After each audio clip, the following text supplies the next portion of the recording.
Ruth Johnson's hands trembled as she hoisted another suitcase onto the conveyor belt.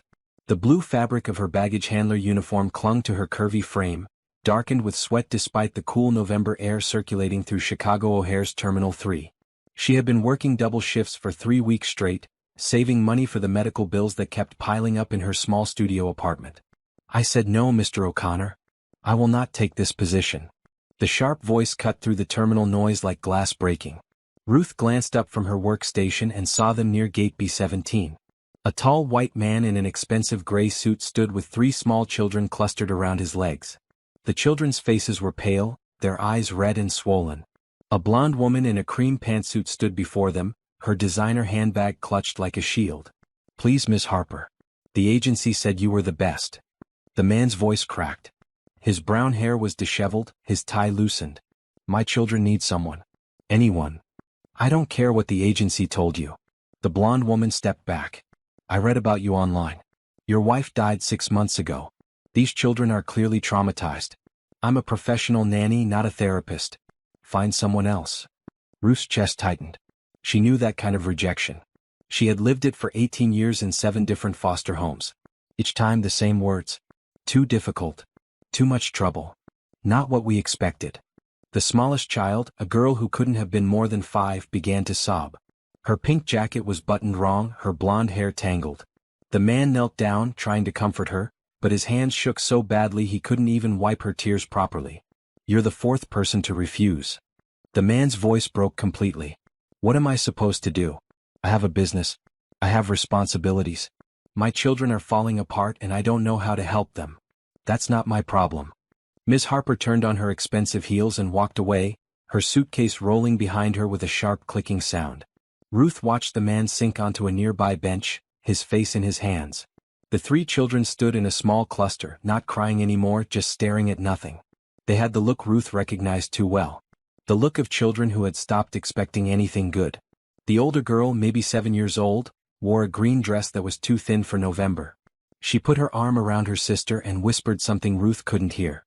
A boy the same age, probably her twin, picked at a loose thread on his blue sweater and stared at the floor. Something inside Ruth's chest twisted hard. She thought about walking away. She thought about minding her own business. She thought about every time someone had walked away from her. Instead, she set down the suitcase she was holding and wiped her hands on her uniform pants. Her supervisor, Carl, called after her. "Ruth, your shift isn't over for another 2 hours." "I know." Ruth's voice was steady even though her heart pounded. "I'll be right back." She walked across the terminal floor, her work boots squeaking slightly on the polished tile. The man didn't look up until she was standing right in front of him. "Excuse me, sir." He raised his head slowly. His blue eyes were bloodshot and empty. "If you're here to tell me I need to move, I understand. I just need a minute." "No, sir. I heard what happened with that woman." Ruth's voice came out rougher than she intended. "I heard what you said about your children needing help." The man blinked at her, confused. "Are you with the agency?" "No, sir. I work here. I handle baggage." Ruth felt her cheeks grow warm. She was acutely aware of her worn uniform, her scuffed boots, the way her natural hair was pulled back in a simple ponytail because she couldn't afford the salon. "But I heard you talking about needing someone to care for your kids." The little girl stopped crying and looked at Ruth with wide gray eyes. "I don't understand." The man stood up slowly. He was tall, well over 6 feet, and his expensive suit probably cost more than Ruth made in 3 months. "Are you offering to help?" "I know I'm just a baggage handler." Ruth's voice shook but she kept going. "I know I don't look like what you probably need. I'm not a professional nanny or anything like that. But I grew up in foster care. I know what it's like when nobody wants you. I know what it's like to see people walk away." The man stared at her, his mouth slightly open. "I can cook. I can clean. I'm good with kids because I remember being a kid who needed someone to just stay." Ruth looked directly at the 3 children. The older girl was watching her with an intensity that hurt. "I don't have fancy training or certificates. But I won't walk away. If you need someone who will just show up and care, I can do that. You don't even know us." The man's voice was barely a whisper. "You don't know me either." Ruth straightened her shoulders. "But those babies look like they need somebody right now. And I'm somebody. Have you ever felt invisible, like the world decided you weren't worth noticing?" Ruth felt that way her entire life until she saw 3 children who needed her. If this story touches your heart, Please subscribe and comment below. Tell us about a time someone showed up for you when nobody else would. Your story matters. The older boy spoke for the first time, his voice small and uncertain. Are you going to leave too? Ruth knelt down so she was eye level with him. Her knees protested but she ignored the pain. What's your name, sweetheart? Finn. The boy's lower lip trembled. That's my sister Bridget. And that's Kara. She's the baby. Well, Finn, Bridget, and Kara, my name is Ruth. She looked each of them in the eye. I won't lie to you. I don't know your daddy yet. I don't know what he needs or what you need. But if he says yes, if he lets me try to help, I promise I won't just disappear. I promise I'll stay as long as you need me. Why? Bridget's voice was hoarse, like she hadn't used it in a long time. Ruth felt tears burn her eyes but she blinked them back. Because when I was your age I needed someone to stay. And nobody did. I don't want that for you. The man made a sound like a sob caught in his throat. I can pay you. Whatever you need. I have money. I have a big house. You'd have your own room, your own bathroom. I can triple whatever you make here. I don't need triple. Ruth stood back up, her knees cracking audibly. I need enough to live on and save a little. That's all. You'd really do this? You'd leave your job here and come help us. The man looked at her like she was speaking a foreign language. I'd need to give notice. 2 weeks probably. Carl's a good supervisor, I won't leave him short-handed. Ruth glanced back at the baggage area where Carl was watching with raised eyebrows. And I'd need to know your name and where you live. I'm trusting too, you know. You could be anybody. A ghost of a smile crossed the man's face. Patrick O'Connor. I live in Oak Hills, about 40 minutes outside the city. I own O'Connor Development Corporation. You can look me up online if you want to make sure I'm legitimate. Oak Hills. Ruth knew the name. It was one of those wealthy suburbs where the houses all had long driveways and perfect lawns.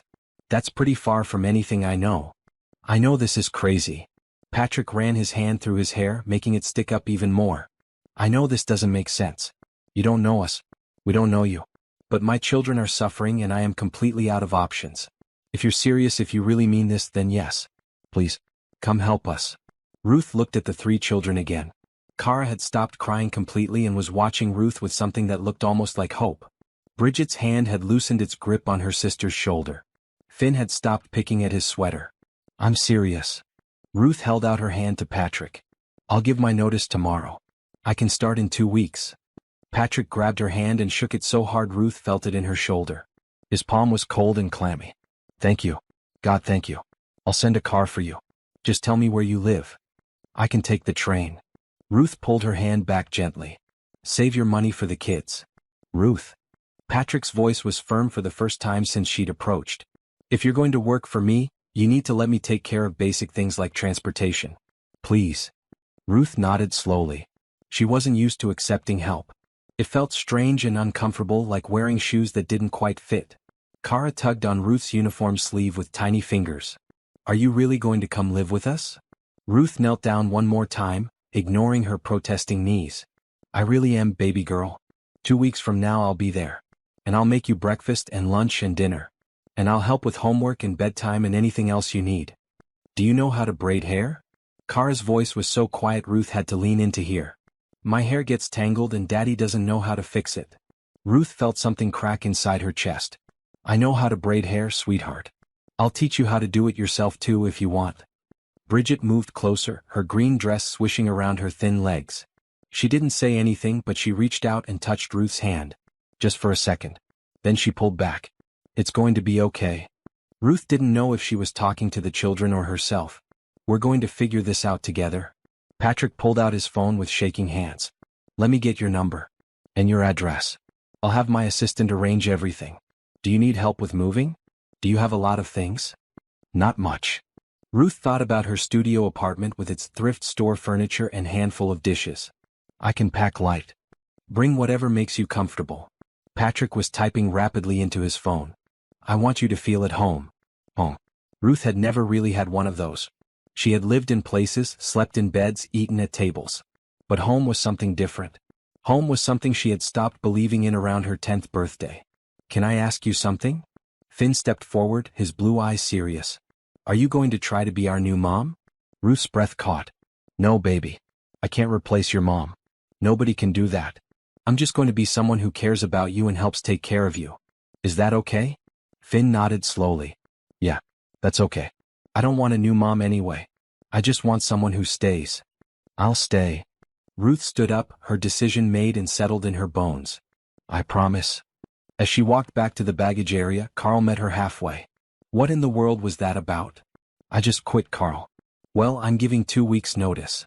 Ruth picked up her scanner. I'm going to work for that man and take care of his kids. Carl's eyebrows shot up so high they disappeared under his cap. Ruth Johnson, have you lost your mind? You don't know that man from Adam. He could be anybody. He's a man whose children need help. And I can help. Ruth resumed scanning bags, her movements automatic. It's the right thing to do. The right thing to do is keep your steady job with benefits and not run off to be a nanny for some rich stranger. Carl shook his head. I can't believe I'm hearing this. You can't believe it because nobody ever thinks I'm capable of anything important.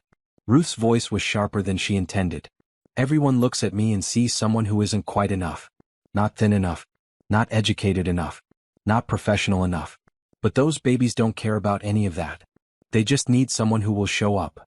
Carl was quiet for a moment. You really want to do this? I really do. Ruth scanned another bag. More than anything. Then I'll give you a good reference if they ask. Carl squeezed her shoulder. You're one of the best workers I've ever had. Don't let anybody make you feel small. Ruth felt tears sting her eyes again. Thank you, Carl. The rest of her shift passed in a blur. She kept glancing over at gate B17, where Patrick sat with his children. He had bought them food from one of the terminal restaurants, but they barely touched it. Instead, they huddled close to him, and every few minutes one of them would look over at Ruth. When her shift finally ended, Ruth changed out of her uniform in the employee locker room. She caught sight of herself in the mirror and paused. Her brown skin looked tired under the fluorescent lights.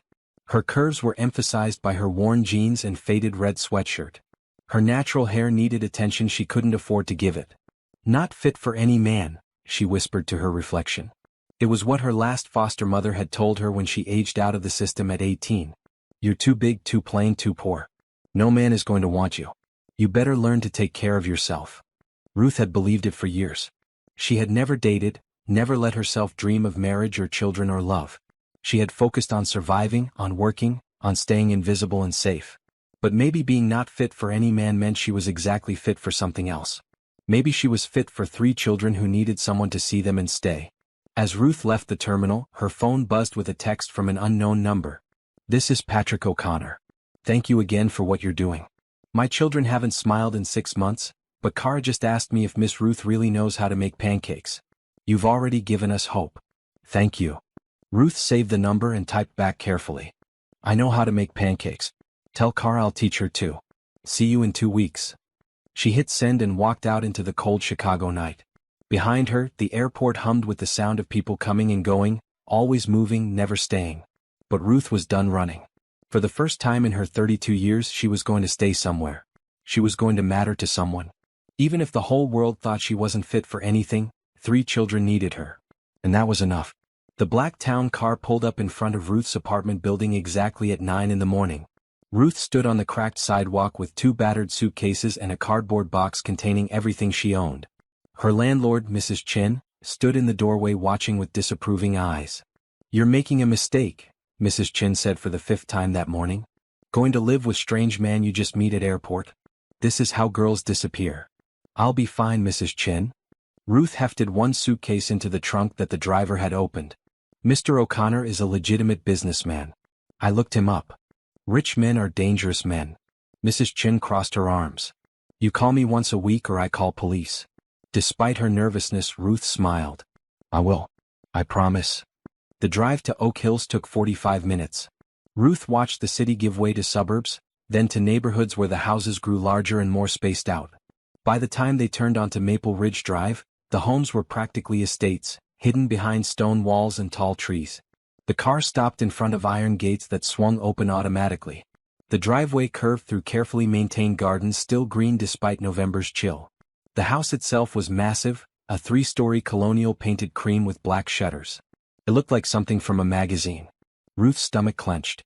This wasn't her world. She didn't belong here. The front door opened before the driver could even get her bags out. Patrick emerged, wearing jeans and a blue sweater that probably cost more than Ruth's entire wardrobe. Behind him, the three children peered out nervously. Ruth. Patrick's smile was genuine but tired. He looked like he hadn't slept well in months. Welcome. Please come in. The entrance hall was enormous, with marble floors and a crystal chandelier hanging from a ceiling that soared 20 feet high. A curved staircase led to the upper floors. Fresh flowers sat in a vase on a table that looked like an antique. Ruth felt very small and very out of place in her discount store jeans and thrift shop jacket. Let me show you to your room. Patrick gestured toward the stairs. It's on the second floor near the children's rooms. I hope that's okay. That's perfect. Ruth's voice sounded strange in the high-ceilinged space. Kara ran forward and grabbed Ruth's hand. Come see my room first. Please. Kara let Ruth get settled. Patrick's voice was gentle but firm. It's okay. Ruth squeezed Kara's small hand. I'd love to see your room. Kara's bedroom was painted soft purple with white furniture. Toys covered most of the floor, but they looked untouched, like decorations rather than playthings. The bed was unmade, the sheets twisted and bunched.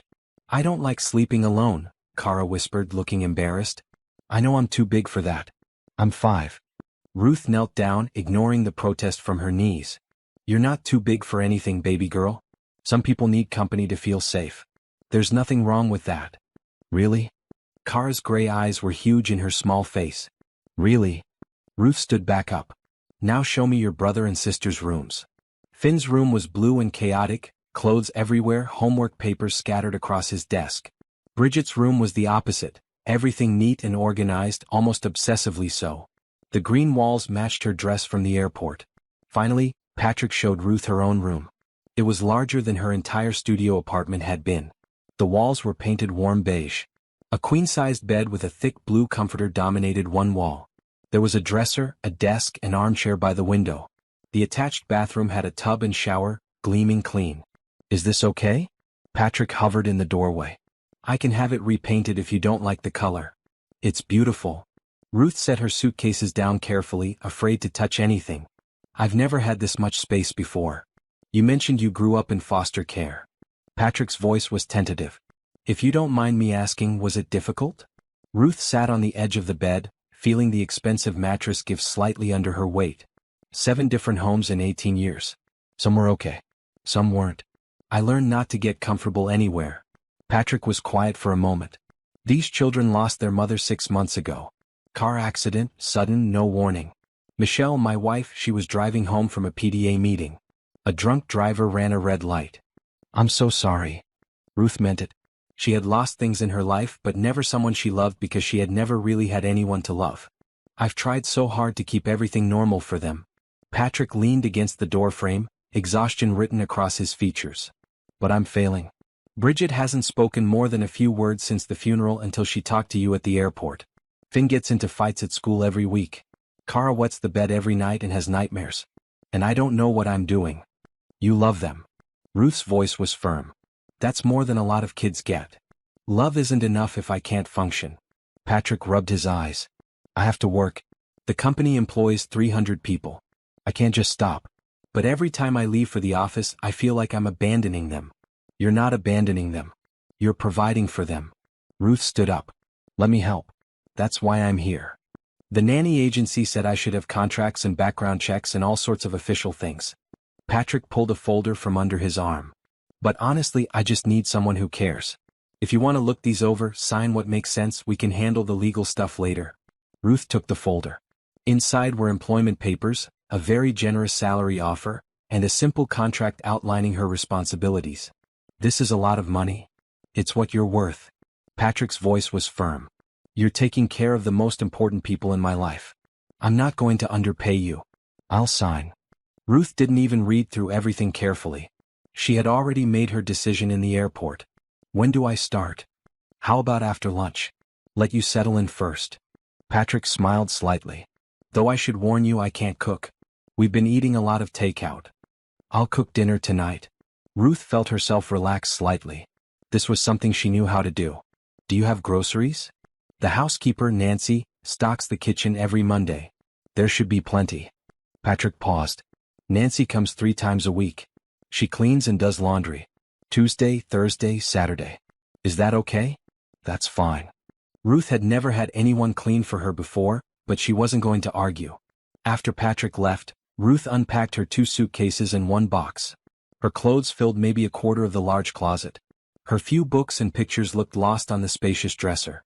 She took a long shower in the private bathroom, marveling at the water pressure and the fancy soap that smelled like lavender. When she came downstairs, she found the kitchen. It was massive, with white cabinets, granite countertops, and stainless steel appliances that looked brand new. The refrigerator was indeed fully stocked. Ruth started pulling out ingredients. She would make something simple for her first dinner. Baked chicken, roasted vegetables, mashed potatoes. Comfort food that filled bellies and hearts. She was chopping carrots when she heard voices from the front of the house. A woman's voice, sharp and angry. "I can't believe you hired someone off the street, Patrick. Have you completely lost your mind?" Ruth set down the knife and walked quietly toward the entrance hall. A thin white woman in her 60s stood there, her silver hair perfectly styled, her navy pantsuit expensive and crisp. She looked at Patrick like he had personally disappointed her. "Catherine, please." Patrick sounded tired. "Ruth is exactly what we need." "Ruth." The woman said the name like it tasted bad. "The baggage handler." "Really, Patrick? Michelle would be horrified." "Michelle isn't here." Patrick's voice cracked. "And our children are suffering." Ruth offered to help when 4 professionals walked away. She probably saw dollar signs. Catherine's lip curled. A poor woman getting access to a rich widower. It's obvious what she's after. Ruth stepped into the entrance hall. "I'm after making sure those children have someone who puts them first." Catherine whirled around. Her blue eyes traveled up and down Ruth's body with obvious disdain. Ruth was acutely aware of her faded jeans, her simple green t-shirt, her curves that strained against the fabric. "And you are?" Catherine's tone was icy. "Ruth Johnson. I'm the new caregiver." Ruth kept her voice steady even though her heart pounded. "Caregiver?" Catherine laughed, but there was no humor in it. "Is that what we're calling it? How convenient. A desperate widower, a large empty house, a young woman with nothing to her name." "Catherine." Patrick's voice was sharp. "That's enough. I'm Michelle's mother." Catherine stepped closer to Ruth. "These are my grandchildren. I have every right to question who you're bringing into their lives. Then question me directly." Ruth met Catherine's eyes. "Don't talk about me like I'm not standing right here." Catherine's eyebrows rose. "Excuse me? You want to know my intentions? Fine. I grew up in foster care. I aged out at 18 with nothing. I've worked 3 jobs at a time just to keep a roof over my head. I know what it's like to be invisible, to be unwanted, to be judged by people who don't even know your name." Ruth's voice stayed calm, but her hands trembled. "Those children looked at me in the airport like I was their last hope. And maybe I am. Maybe I'm not educated or sophisticated or whatever else you think they need. But I know how to show up. I know how to stay. And I will love those children until they believe they're worth loving." The entrance hall was silent. Catherine stared at Ruth with an expression that might have been surprise. "Well?" Catherine's voice was stiff. "We'll see how long this lasts. Most people give up on difficult situations. I don't give up." Ruth turned back toward the kitchen. "Now if you'll excuse me, I have dinner to cook." She heard Catherine's heels click across the marble floor, then the sound of the front door closing. Patrick appeared in the kitchen doorway a moment later. "I'm sorry about that." He looked miserable. "Catherine means well, but she's protective. She thinks I'm after your money." Ruth went back to chopping carrots. "I don't blame her. It does look convenient." "I don't think that." Patrick came closer. "You could have asked for twice the salary I offered and I would have paid it. You didn't.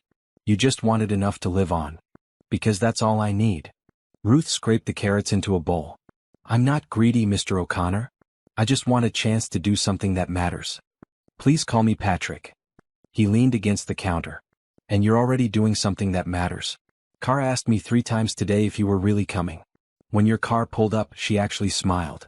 Ruth felt warmth spread through her chest. "She's a sweet girl. They're all sweet. They're just broken right now." Patrick's voice was rough. "Thank you for seeing past the broken parts." Dinner that evening was quiet but pleasant. Ruth set the table in the formal dining room, then decided it was too stiff and moved everything to the kitchen table instead. The children came down when called, moving slowly like they weren't sure what to expect. "It smells good," Finn said cautiously, sliding into a chair. "I hope you like it." Ruth served each child a modest portion. She had learned in foster care that overwhelming kids with food often backfired. Better to start small and let them ask for more. Kara took one bite of mashed potatoes and her eyes went wide. These are really good. My foster mom in the third home I lived in taught me to make them. Ruth served herself last, taking the smallest portion. She was one of the good ones. She taught me everything she knew about cooking before her husband got transferred and I had to move again. Did you have brothers and sisters? Bridget's voice was soft, hesitant. Not really. Sometimes there were other foster kids in the homes, but we usually didn't stay long enough to get close. Ruth cut her chicken carefully. I always wanted siblings though. It must be nice to have people who are with you no matter what. Sometimes they're annoying. Finn grinned at his sisters. Hey. Kara threw a small piece of roll at him. No food throwing. Patrick's voice held a hint of laughter. But nice try, Kara. They ate in comfortable silence for a while. Ruth watched the children carefully. They all ate slowly like they weren't used to sitting down for meals together. Bridget pushed her food around more than she ate it. Finn wolfed his down like he was afraid it would disappear. Kara took tiny bites and watched Ruth between each one. Can I ask you something? Finn set down his fork. That lady earlier, Grandma Catherine, she was really mean to you. Why didn't you cry? Ruth considered her answer carefully. Because crying doesn't change anything. And because I've heard worse things from people who mattered more than she does. Who matters to you? Kara's question was innocent but cut deep. Right now? You three. And your dad. Ruth met each of their eyes in turn. I came here to help your family. That means you matter to me more than what anyone else thinks. Even if people in town are mean? Bridget's voice was so quiet Ruth almost missed it. Even then. Ruth smiled at her. I've been the new person, the different person, the unwanted person more times than I can count. I know how to handle mean people. Good. Finn's voice was fierce. Because Grandma Catherine told the neighbors about you. I heard her on the phone before she left. She said you were inappropriate and probably dangerous. Patrick's face went red. She had no right to do that. It doesn't matter. Ruth started clearing plates. Let people think what they want. They'll change their minds when they see you three thriving. But as Ruth washed dishes that night, she wondered if she had just made a terrible mistake. Coming into this wealthy world where she didn't fit, where people like Catherine Walsh could poison the town against her with one phone call. She thought about the children sleeping upstairs. About Kara's nightmares and Finn's anger and Bridget's silence. About Patrick's exhaustion and desperation. She had promised to stay. So she would stay. Even if the whole town of Oak Hills decided she wasn't good enough. Even if Catherine Walsh tried to drive her away. Even if she felt out of place every single day in this big house with its marble floors and crystal chandeliers. Ruth Johnson had never been enough for anyone. But maybe, just maybe, she could be enough for these three broken children who needed someone to believe in them. She dried the last dish and turned off the kitchen light. Tomorrow she would face whatever Oak Hills threw at her. Tonight, she would rest in the knowledge that three children had eaten a home-cooked meal and gone to bed without crying. It was a start. Ruth woke at 5 in the morning, her internal clock still set to airport shifts. She lay in the comfortable bed for a moment, staring at the unfamiliar ceiling, reminding herself where she was and why. She dressed in jeans and a red t-shirt, then made her way quietly downstairs. The kitchen was dark and silent. Ruth flipped on the lights and started coffee, then began preparing breakfast. By 6:30 she had made scrambled eggs, turkey bacon, fresh fruit and toast. She set the kitchen table with care, folding paper napkins because she was afraid to use the cloth ones that looked too expensive to touch. Finn appeared first, drawn by the smell of bacon. His dark hair stuck up in strange directions and his pajamas were wrinkled. What time is it? 6:30. Ruth gestured to a chair. Too early? Dad usually doesn't wake us up until 7:30. Then we eat cereal or toaster pastries in the car on the way to school. Finn sat down cautiously. You made all this? I did. Is that okay? Ruth poured him a glass of orange juice. Yeah, it's just. Mom used to make breakfast like this. Before. Finn's voice got quiet. Dad says he doesn't know how to cook without burning everything. Patrick appeared in the doorway, already dressed in his suit. I heard my name. And is that coffee? Yes, sir. Ruth poured him a cup. I hope you don't mind me starting early. Mind? You're a miracle. Patrick took the coffee gratefully. And please stop calling me sir. Patrick is fine. Bridget came down next, moving silently in her bare feet. She wore purple pajamas and her blonde hair hung in tangles past her shoulders. She stopped when she saw the table full of food. You really know how to cook, she whispered. I really do. Ruth pulled out a chair. Come sit. I saved you the corner seat. I remember you liked corners in the airport. Felt safer, right? Bridget's eyes widened. She nodded and slipped into the chair. Kara was last, rubbing her eyes sleepily. Her pink nightgown had cartoon cats on it. Did I wet the bed again? I don't know, sweetheart. Did you? Ruth asked gently. Kara's lower lip trembled. I didn't mean to. Then we'll change the sheets after breakfast. No big deal. Ruth served Kara a small portion of everything. Accidents happen. That's why we have washing machines. Grandma Catherine says I'm too old to wet the bed. Kara's voice was small. She says I'm being a baby. Ruth felt anger flash through her, but she kept her voice calm. Grandma Catherine is wrong. Lots of kids wet the bed when they're going through hard times. It's your body's way of showing stress. It doesn't make you a baby. It makes you human. Kara stared at Ruth like she had just revealed a secret of the universe. They ate breakfast together, and Ruth noticed the small changes from dinner the night before. Bridget ate a little more. Finn asked for seconds. Kara finished everything on her plate. After Patrick left for work and the children went upstairs to dress for school, Ruth tackled Kara's room. The sheets were indeed wet, but Ruth changed them without comment. She opened windows to air out the room and sprayed a light lavender scent she found in the bathroom cabinet. By 7:30, all three children were dressed and ready. Ruth had packed their lunches in the expensive lunch boxes she found in the pantry, including notes in each one. Simple messages: you're brave. You're smart. You're loved. She drove them to school in Patrick's second car, a practical SUV. The elementary school was beautiful, all brick and tall windows with perfectly manicured grounds. Other parents pulled up in luxury vehicles, their children jumping out in designer clothes.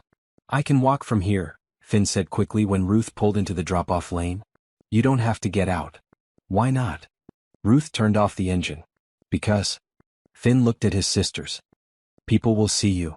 Understanding hit Ruth like a physical blow. You mean people will see that I don't look like the other parents? No. Bridget's voice was fierce. We don't care what you look like. We just don't want them to be mean to you. Ruth's throat tightened. I appreciate that, babies. But I'm a grown woman. I can handle mean people. Come on. She walked all three children to the entrance. Other parents stared. Some whispered. A few smiled politely, but most just looked confused, trying to figure out who Ruth was and why she was with the O'Connor children. Miss Ruth? Kara grabbed her hand at the door. Will you be here when school ends? I'll be right here at 3 o'clock. Ruth squeezed her hand. I promise. Inside the school, a teacher approached. She was young, white, with perfect blonde hair and a bright smile that didn't quite reach her eyes. Hello. I'm Miss Peterson, Kara's teacher. And you are? Ruth Johnson. I'm the children's new caregiver. Ruth kept her voice professional. Oh. Miss Peterson's smile froze. I see. Well, Kara has been having some difficulty adjusting this year. Perhaps you and Mr. O'Connor could come in for a conference? Of course. I'll let him know. Ruth knelt down to say goodbye to Kara. Have a good day, baby girl. Remember, you're brave. After the children disappeared into their classrooms, Ruth walked back to the SUV. A woman in expensive yoga clothes and diamond earrings blocked her path. Excuse me. Are you the new nanny? The woman's tone made nanny sound like an insult. I'm the caregiver, yes. Ruth tried to move around her. I'm Jennifer Matthews. My daughter Sophia is in Bridget's class. Jennifer looked Ruth up and down. I just want you to know that we all loved Michelle. She was part of our community. She volunteered at every school event. She was one of us. I'm not trying to replace her. Ruth kept her voice level.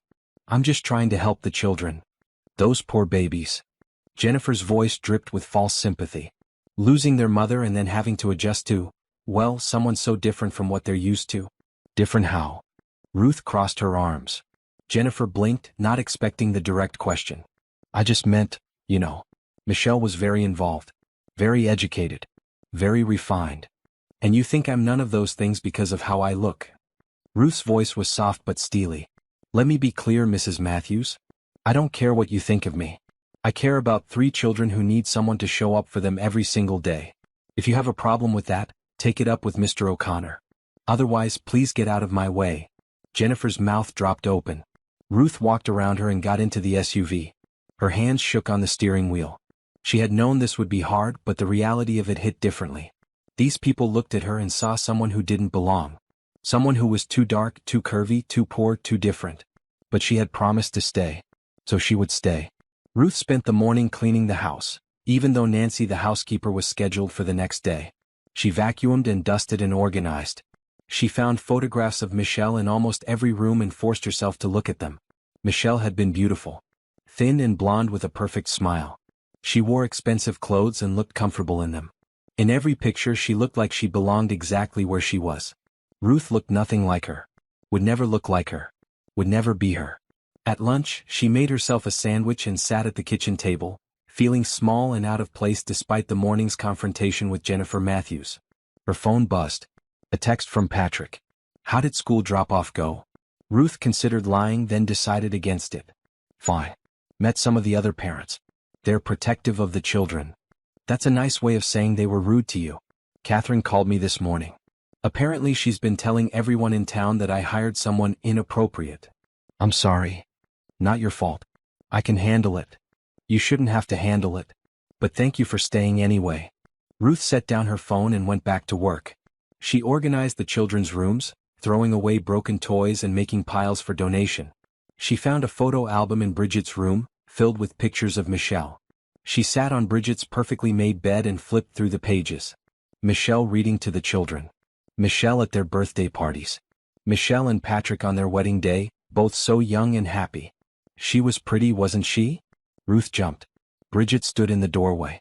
What are you doing home? It's only 1 o'clock. I felt sick. The nurse called Dad, but he was in a meeting, so they called you. Didn't you get the message? Bridget came into the room slowly.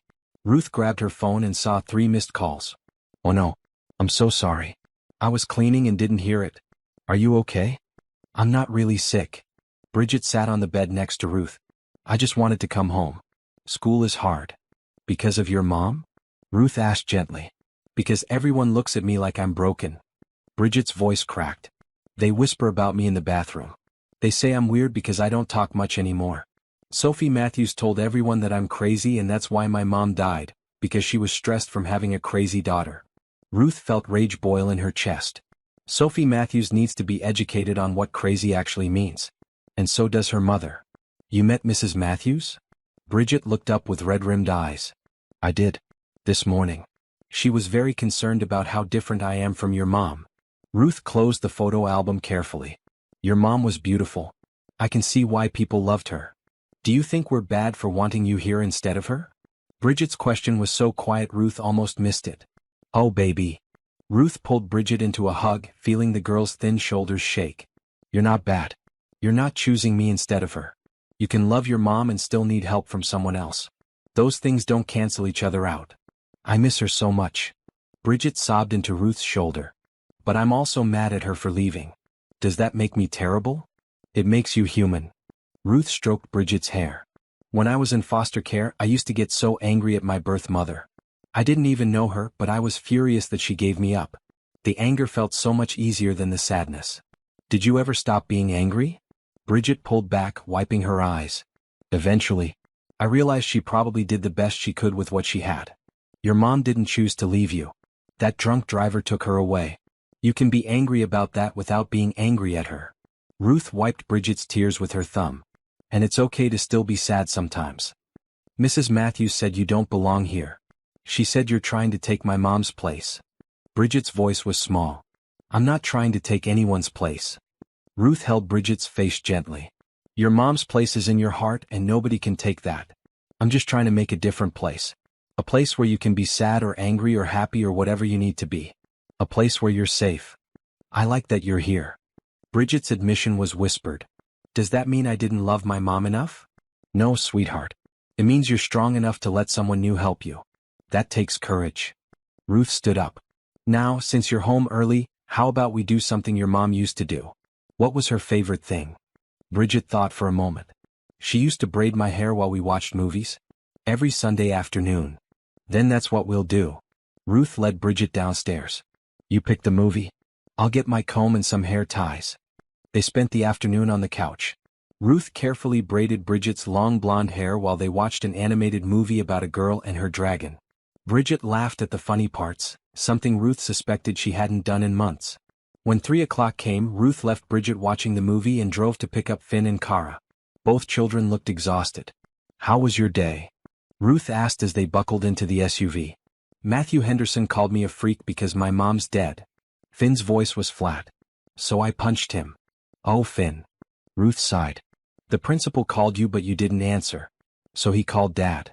Finn looked out the window. Dad was mad. I'm suspended tomorrow. I'm sorry I missed the call. Ruth pulled out of the parking lot. But we'll talk about the punching when we get home. Are you going to be like Dad and say I shouldn't fight? Finn's voice was challenging. I'm going to say that punching people doesn't solve the problem. It just makes everyone think you're the problem. Ruth glanced at him in the rearview mirror. But I also understand why you did it. You do? Finn sounded surprised. I do. When people say cruel things, it hurts. And sometimes hitting back feels like the only way to make it stop hurting. Ruth turned onto their street. But it doesn't actually stop anything. It just gives them more ammunition to hurt you with. Then what am I supposed to do? Finn's voice cracked. Just let them say whatever they want? No. You tell a teacher. You walk away. You come home and tell me or your dad and we handle it. Ruth pulled into the driveway. You're not alone anymore, Finn. You don't have to fight these battles by yourself. That evening, Ruth cooked spaghetti and meatballs. Patrick came home just as she was serving dinner, his tie loosened and his face drawn. I heard about school. He sat down heavily at the table. I'm sorry I was in meetings all afternoon. I should have been available. It's my fault. Ruth set a plate in front of him. I was cleaning and didn't hear my phone. Nobody's at fault except the people who are cruel to children who are grieving. Patrick looked at Finn. Son, I know you're angry. But you can't punch people. I know. Finn stared at his plate. I'm sorry. Tomorrow you're suspended, but you're not going to sit around playing video games. You're going to spend the day with Ruth, and together you're going to figure out better ways to handle your anger. Patrick's voice was firm but kind. Understood. Yes, sir. Finn's voice was small. After dinner, Ruth helped Kara with her bath. The little girl was quiet, playing with a rubber duck in the warm water. Are you mad at Finn for punching that boy? Kara asked suddenly. No, baby. I'm sad that he felt like he had no other choice. Ruth shampooed Kara's hair gently. Sophie Matthews told me today that you're fat and poor and you only want Daddy's money. Kara's voice was matter-of-fact. I told her to shut up. Ruth's hand stilled. What did she say then? She said her mom says you're going to ruin our family. And that we should tell Daddy to fire you. Kara looked up with worried eyes. Are you going to get fired? I don't know, sweetheart. Ruth rinsed Kara's hair carefully. But I'm not going to leave unless your daddy tells me to. And even then, I'll make sure you know how to reach me if you need me. Promise? Kara's voice was desperate. I promise. Ruth wrapped her in a towel. Now let's get you into pajamas.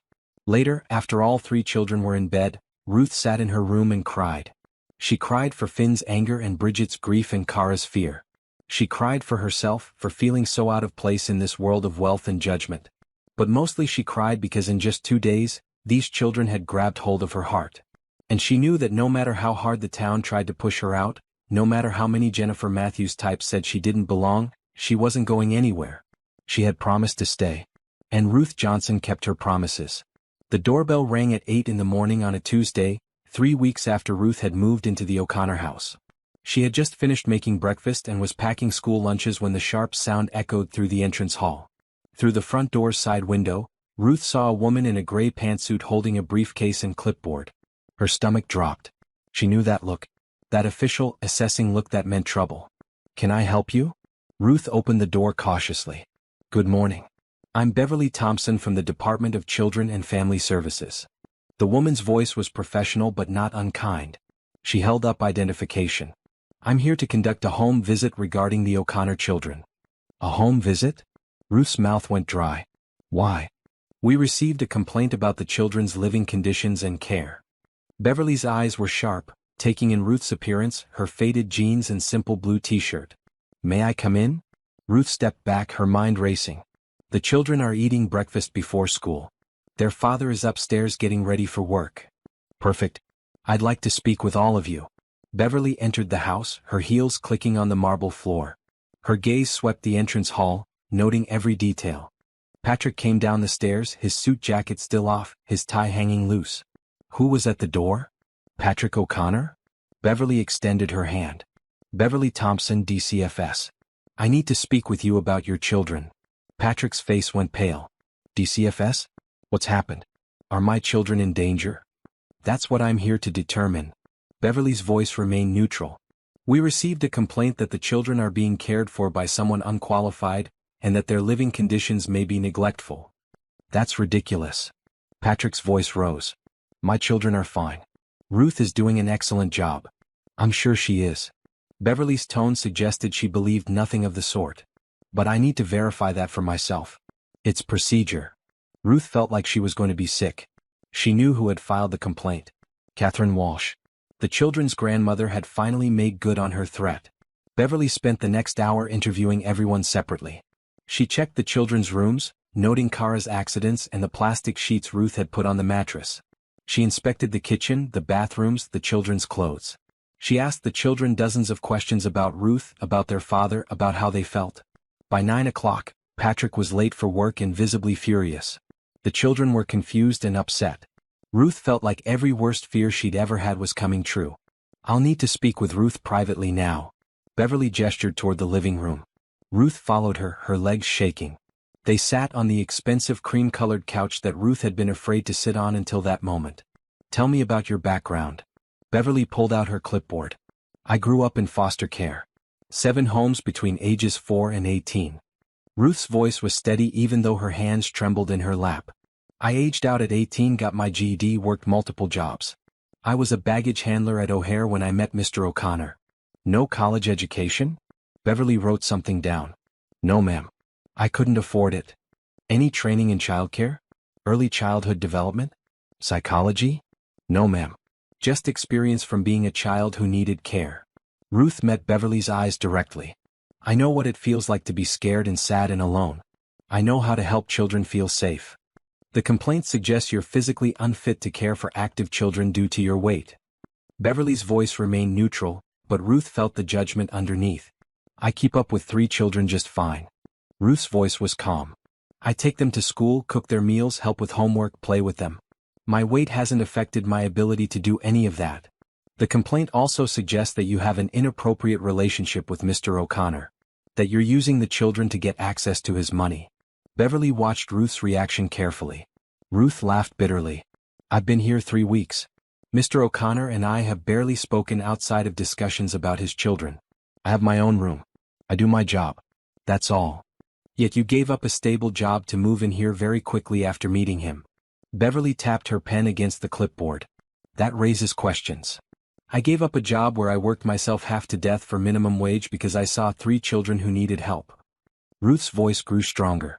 I saw myself in those babies. I saw what happens when nobody cares enough to stay. So I stayed. Beverly was quiet for a moment. The children speak very highly of you. All 3 of them. That's actually unusual in these situations. Because I actually care about them. Ruth leaned forward. Look, I know what this looks like. I know I'm not what anyone expected. I'm not thin or educated or sophisticated. I grew up poor and I'm still poor. But I love those children like they're my own. I would do anything to protect them. Including giving up your independence to live in a stranger's house? Beverly's question was sharp. It's not about independence. It's about purpose. Ruth stood up, suddenly too agitated to sit. I spent my whole life being told I wasn't good enough. Too big, too poor, too uneducated, too black, too everything that didn't fit what people wanted. Those children don't care about any of that. They just care that I show up every single day and love them. So yes, I gave up my independence. Because loving them matters more than my pride. Beverly studied Ruth for a long moment. I've been doing this job for 15 years. I've seen every kind of situation you can imagine. And I've gotten very good at spotting when something's wrong. Ruth's heart sank. And those children are happier than they've been in months, according to their teachers. Bridget is speaking in full sentences again. Finn's been in 0 fights since you started. Kara's bedwetting is decreasing. Beverly stood up. The house is clean. The children are fed and clothed and clearly loved. Mr. O'Connor seems stable and appropriate. But Ruth could hear the but coming. But I have to take this complaint seriously. I'll be making follow-up visits over the next few weeks. Unannounced. Beverly walked toward the door. I need to make sure this situation is truly in the children's best interest. What happens if you decide it's not? Ruth's voice was barely a whisper. Then I recommend changes. In severe cases, temporary removal of the children until conditions improve. Beverly's voice softened slightly. But I don't think we're looking at that here. I think we're looking at a grandmother who's grieving and afraid, taking it out on the person she sees as a threat. Catherine Walsh filed the complaint. It wasn't a question. I can't confirm that. But between you and me? Beverly's expression became almost kind. Focus on the children. Document everything you do for them. Keep records of meals, activities, doctor's appointments, everything. Make it impossible for anyone to claim you're neglectful. After Beverly left, Ruth sat on the couch and put her head in her hands. She heard Patrick enter the room but couldn't look up. I'm going to kill Catherine. Patrick's voice was tight with rage. How dare she put my children through this? She's scared. Ruth finally looked up. She lost her daughter. Now she thinks she's losing her grandchildren to someone she doesn't understand. That doesn't give her the right to accuse you of being unfit.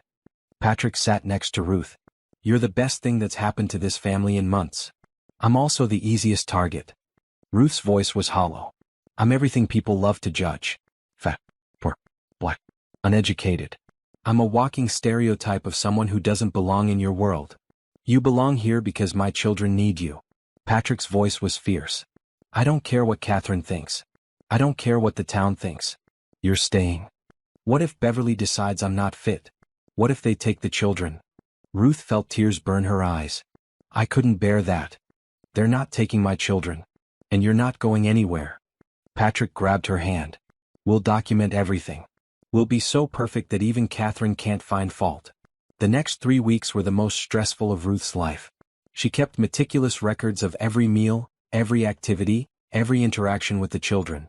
She took pictures of school projects and saved every homework assignment. She noted every time Kara stayed dry through the night, every time Finn came home without getting into trouble, every time Bridget spoke without being prompted. Beverly showed up 3 more times, always unannounced. Once at dinner time, once early in the morning, once on a Saturday afternoon when they were all playing board games in the living room. Each visit was scrutiny incarnate. Beverly checked the refrigerator, looked at the children's clothes, watched how Ruth and Patrick interacted with each other and the children. She asked the children repeatedly if they felt safe, if Ruth ever yelled at them, if they ever went to bed hungry, if anyone hurt them. The stress affected everyone. Patrick became tense and snappish at work. The children grew quiet and watchful, afraid that saying the wrong thing would make Ruth disappear. Ruth barely slept, terrified that she would make a mistake that would cost the family everything. Catherine Walsh didn't visit, but her presence hung over the house like a storm cloud. Patrick tried calling her multiple times but she wouldn't answer. She sent a single text, I'm protecting my grandchildren from a gold digger. Someone has to. On a Thursday afternoon, Ruth took the children to the park. It was a beautiful November day, unseasonably warm. Bridget and Kara played on the swings while Finn climbed the jungle gym. Ruth sat on a bench, watching them, trying to ignore the other mothers who whispered and pointed.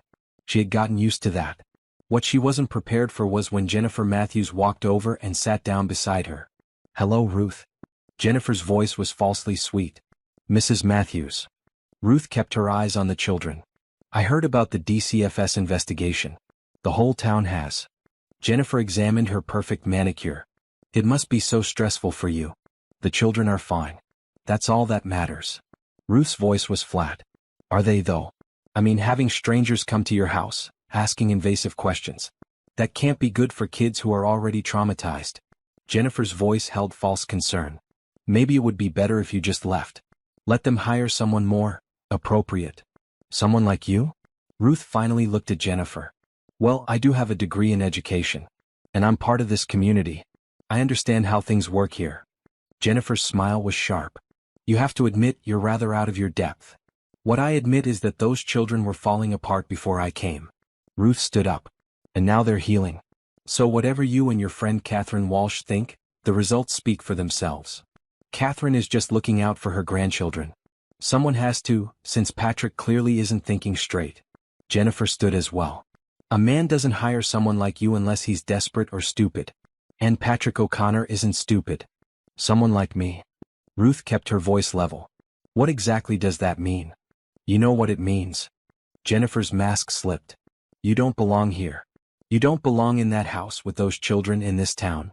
You're taking advantage of a vulnerable family, and eventually Patrick will see that. The only person taking advantage of anyone is you, using children's grief to make yourself feel superior. Ruth called to the kids. Bridget, Finn, Kara. Time to go home. The children came running. Kara grabbed Ruth's hand immediately. Finn positioned himself between Ruth and Jennifer like a small guard dog. Bridget just stared at Jennifer with cold eyes. Your grandmother filed a complaint with DCFS. Ruth didn't believe in hiding truth from children. So we've had to have some people come check on us. Make sure everyone is safe and happy. We are safe and happy. Bridget's voice was clear and strong. We're happy because Ruth is with us. Tell that to Grandma Catherine next time you see her. Ruth led the children away from Jennifer Matthews without looking back. That evening, Beverly Thompson made her fourth unannounced visit. But this time she brought news. I'm closing the complaint. Beverly's voice held satisfaction. I've observed this family extensively. The children are thriving. The home is appropriate. And frankly, Mrs. Walsh admitted under questioning that her complaint was based on personal feelings rather than actual concerns about the children's welfare. Patrick sank onto the couch in relief. Thank God. However, Beverly held up her hand. I'm required to inform Mrs. Walsh that making false reports to DCFS is a serious offense. If she tries this again, there will be consequences. What kind of consequences? Ruth asked. Restricted visitation with the children, for one thing. The courts don't look kindly on grandparents who weaponize child protective services. Beverly closed her briefcase. But I don't think she'll try again. She seemed genuinely shocked when I explained that her actions could have resulted in the children being removed from their father's care. After Beverly left, Patrick immediately called Catherine. Ruth could hear his voice echoing from the study, angry and hurt. She heard words like betrayal, and grandchildren, and apologize. She focused instead on getting the children ready for bed. All three were exhausted from weeks of stress. Kara fell asleep while Ruth was reading her a story. Finn hugged Ruth extra tight when she said goodnight. Bridget whispered, "Thank you for staying," before closing her eyes. Ruth sat in her room afterward, staring at the ceiling. She had survived the investigation. The complaint was closed. Beverly Thompson had found nothing wrong. But Ruth knew this wasn't over. Catherine Walsh might have backed down, but the town of Oak Hills had made its position clear. Ruth was an outsider. She didn't belong. She thought about leaving. It would be easier for everyone. Patrick could find someone the town approved of. Someone educated and professional and acceptable. But then she thought about Kara's nightmares getting less frequent. About Finn coming home from school with a smile instead of bloody knuckles. About Bridget singing in the shower that morning, the first time Ruth had heard her sing since arriving. She had promised to stay. And despite everything Catherine Walsh and Jennifer Matthews and the entire town threw at her, Ruth was going to keep that promise. The children needed her. And that was enough. It happened on a Tuesday evening, exactly 1 month after Ruth had moved into the O'Connor house. She was making dinner, stirring pasta sauce and checking on chicken in the oven, when the world suddenly tilted sideways. Ruth grabbed the counter, her vision blurring. The wooden spoon clattered to the floor. She tried to call for help, but her mouth wouldn't form words. Her legs buckled and she felt herself falling into darkness. She woke up to bright lights and the smell of antiseptic. Hospital. She was in a hospital. Ruth tried to sit up, but a firm hand pressed her shoulder back down. Easy now. You gave everyone quite a scare. A nurse's face swam into view, kind and professional. I'm Teresa. You're at Oak Hills Medical Center. The children. Ruth's voice came out as a croak. Where are the children? In the waiting room with their father. They're fine. Teresa adjusted something on the 4 in Ruth's arm.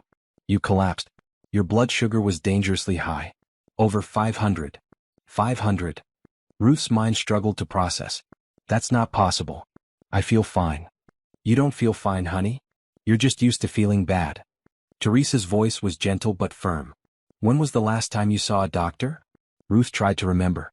Maybe 5 years? I couldn't afford it. I didn't have insurance until Patrick hired me. Well, Dr. Martinez wants to run some tests, but he's pretty sure you have type 2 diabetes. Probably have had it for a while, untreated. Teresa checked Ruth's blood pressure. Has anyone in your family had diabetes? I don't know. I grew up in foster care. I don't know anything about my birth family's medical history. Ruth felt tears prick her eyes. Am I going to die? Not today. Teresa smiled. But you need treatment. Medication, diet changes, regular monitoring. This is serious, Ruth. You could have gone into a diabetic coma. Patrick appeared in the doorway, his face haggard. Behind him, 3 worried faces peered in. Can we see her? 5 minutes. She needs rest. Teresa stepped out. The children rushed in. Kara climbed onto the bed, careful of the 4-line. Finn grabbed Ruth's hand. Bridget stood at the foot of the bed, tears streaming down her face. You scared us so bad. Bridget's voice broke. You were just on the floor and you wouldn't wake up and I thought you were dead like Mom. I'm sorry, baby. Ruth reached for her with her free hand. I didn't know I was sick. I thought I was just tired. The doctor says you haven't been taking care of yourself. Patrick's voice held accusation and fear in equal measure. He looked at your medical records. Or rather, your complete lack of medical records. Ruth, when was the last time you had a checkup? I told you. About 5 years ago. Free clinic. Ruth felt defensive. I couldn't afford regular doctor visits. I barely afforded food and rent. But you have insurance now. You've had it for a month. Why didn't you schedule an appointment? Patrick sat in the chair beside the bed, his exhaustion evident. Because I was busy taking care of your children. Ruth's voice rose slightly. Because I was cooking and cleaning and doing school drop-offs and pickups and homework help and everything else that needed doing. When exactly was I supposed to fit in a doctor's appointment? You're supposed to take care of yourself too. Patrick's voice cracked. What would have happened if you'd collapsed while driving the kids to school? What if you'd been alone with them and gone into a coma? Ruth, you could have died. But I didn't. Ruth felt tears slide down her face. I'm fine. You're not fine. You're sick. And you've been sick for who knows how long because you don't think you're worth taking care of. Patrick's voice broke completely. God, Ruth. Don't you understand? We need you. The children need you. You can't just run yourself into the ground. I didn't mean to. Ruth looked at the 3 children, all staring at her with frightened eyes. I'm sorry I scared you, babies. The doctor wants to keep you overnight for observation. Patrick stood up.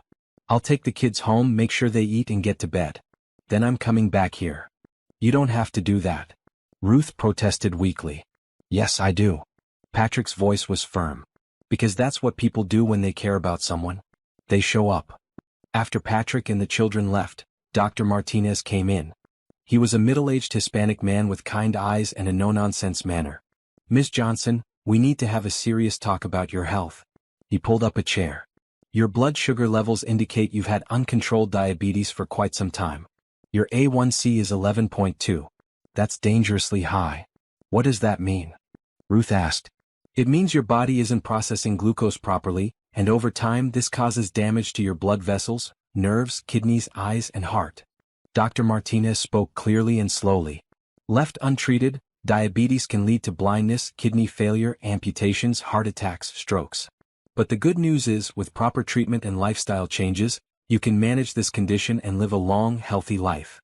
Treatment means medication? Ruth thought about the cost even with insurance. Yes, I'm starting you on metformin. It's a standard first-line treatment and your insurance will cover it. Dr. Martinez wrote something on his tablet. But medication alone isn't enough. You need to make changes. Lose some weight, exercise regularly, monitor your blood sugar, eat a balanced diet. I cook healthy meals for the children. Ruth felt defensive again. And then what do you eat? Dr. Martinez's voice was kind but challenging. Let me guess. You serve them first, make sure they have enough, then you eat whatever's left. Maybe you skip meals entirely because you're too busy or too tired or you don't think it matters. Ruth was silent because he was exactly right. Ruth, you spent your whole life in situations where you had to put everyone else first just to survive. But you're not just surviving anymore. You have a good job, health insurance, a stable home. You're allowed to take care of yourself now. Dr. Martinez leaned forward. In fact, you have to take care of yourself. Those children you love? They need you healthy and alive, not running yourself into the ground. I don't know how to put myself first. Ruth's voice was small. It feels wrong. Selfish. It's not selfish to take care of your health. It's responsible. Dr. Martinez handed her some papers. I'm referring you to an endocrinologist for specialized diabetes care. I'm also recommending you see a therapist. These patterns you have, putting everyone else first, believing you're not worth care, those are things you need to work through. I can't afford therapy even with insurance. Ruth looked at the papers without really seeing them. Mr. O'Connor's insurance plan has excellent mental health coverage. It will cost you very little. Dr. Martinez stood up. Use it, please. That night, alone in the hospital room, Ruth thought about everything Dr. Martinez had said. She thought about growing up in foster homes where resources were scarce and she always got what was left over. She thought about working 3 jobs and living on ramen noodles and day-old bread. She thought about believing that her needs didn't matter as much as everyone else's. She thought about Kara asking if she was going to die. About Bridget crying that she couldn't lose Ruth like she'd lost her mother. About Finn's small hand gripping hers like he was afraid to let go. Patrick returned around 10 o'clock, carrying a small bag. I brought you some things from home. Pajamas, your toothbrush, your phone charger. You didn't have to come back. Ruth's voice was thick with unshed tears. Yes, I did. Patrick sat in the chair he'd occupied earlier. Ruth, we need to talk about something. The hospital social worker told me some things about your financial situation. Ruth's stomach dropped. What things? That you've been sending more than half your paycheck to a fund for foster children. That you're still living like you're barely scraping by even though I'm paying you well. Patrick's voice was gentle. The social worker was concerned that you might be in financial trouble. I'm not in trouble. I'm just helping kids who need it. Ruth looked away. I know what it's like to age out of foster care with nothing. If I can help even a few kids avoid that, it's worth it. It's incredibly generous. It's also incredibly self-destructive. Patrick leaned forward.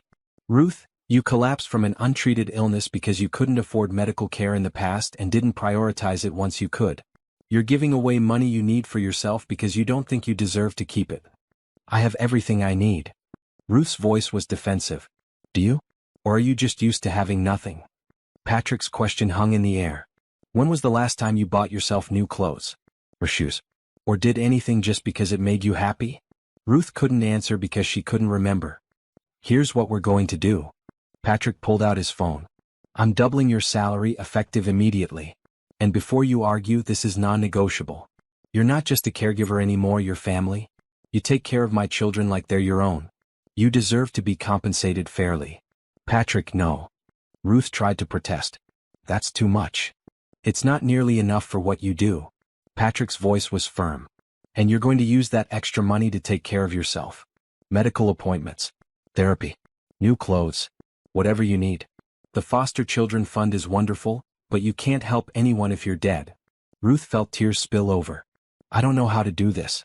I don't know how to believe I'm worth all this. Then let me believe it for you until you can believe it yourself. Patrick reached over and took her hand. You showed up for my family when we were falling apart. Let us show up for you now. The next morning, Dr. Martinez discharged Ruth with a bag full of medications, a glucose monitor, and strict instructions about diet and exercise. Patrick drove her home in silence, but it was a comfortable silence, not an uncomfortable one. The children met them at the door. Someone had made a banner that said, "Welcome home, Ruth," in crayon and glitter. Kara hugged her legs immediately. Finn carried her bag upstairs. Bridget had made soup, following a recipe she'd found online. We wanted to take care of you like you take care of us, Bridget said shyly. Ruth sat at the kitchen table, surrounded by 3 children who had become her whole world, and let herself cry. Not sad tears but grateful tears. Overwhelming, unexpected tears of belonging. Thank you, babies. She pulled all 3 of them close. Thank you for showing me what it feels like to be worth taking care of. That evening, after the children were in bed, Ruth sat with Patrick in the living room. She had always avoided this room with its expensive furniture and formal atmosphere. But Patrick had made coffee and insisted. Can I tell you something? Ruth wrapped her hands around the warm mug. I almost left. Before I collapsed, I was thinking about quitting. Why? Patrick looked shocked. Because I felt like I was causing too many problems. The DCFS investigation. The town gossip. Your mother-in-law hating me. I thought maybe everyone would be better off if I just disappeared. Ruth stared into her coffee. I've spent my whole life being told I'm too much trouble. It felt easier to believe them and leave than to stay and fight. I'm glad you didn't leave.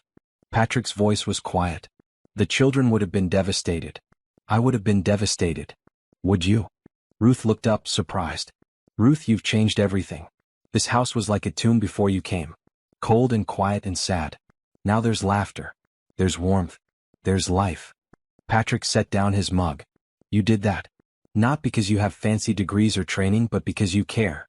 Because you show up every single day and love my children without hesitation. They're easy to love. Ruth smiled slightly. They're not, actually. They're complicated and traumatized and difficult. But you see past all that to who they really are. Patrick paused. Just like I see past what the town thinks to who you really are. And who am I? Ruth asked, genuinely curious. You're the bravest person I know. Patrick's voice was sincere. You walk through a world that constantly tells you you're not enough and you keep showing up anyway. You love people who have nothing to give you in return. You sacrifice yourself without a second thought. That's not weakness, Ruth. That's strength. Ruth felt something shift in her chest. I've never thought of myself as strong. That's because you're so busy being strong that you don't recognize it as anything special. Patrick smiled. But it is special. You're special. And I need you to start believing that. I'll try. Ruth's voice was small. It won't happen overnight. I know.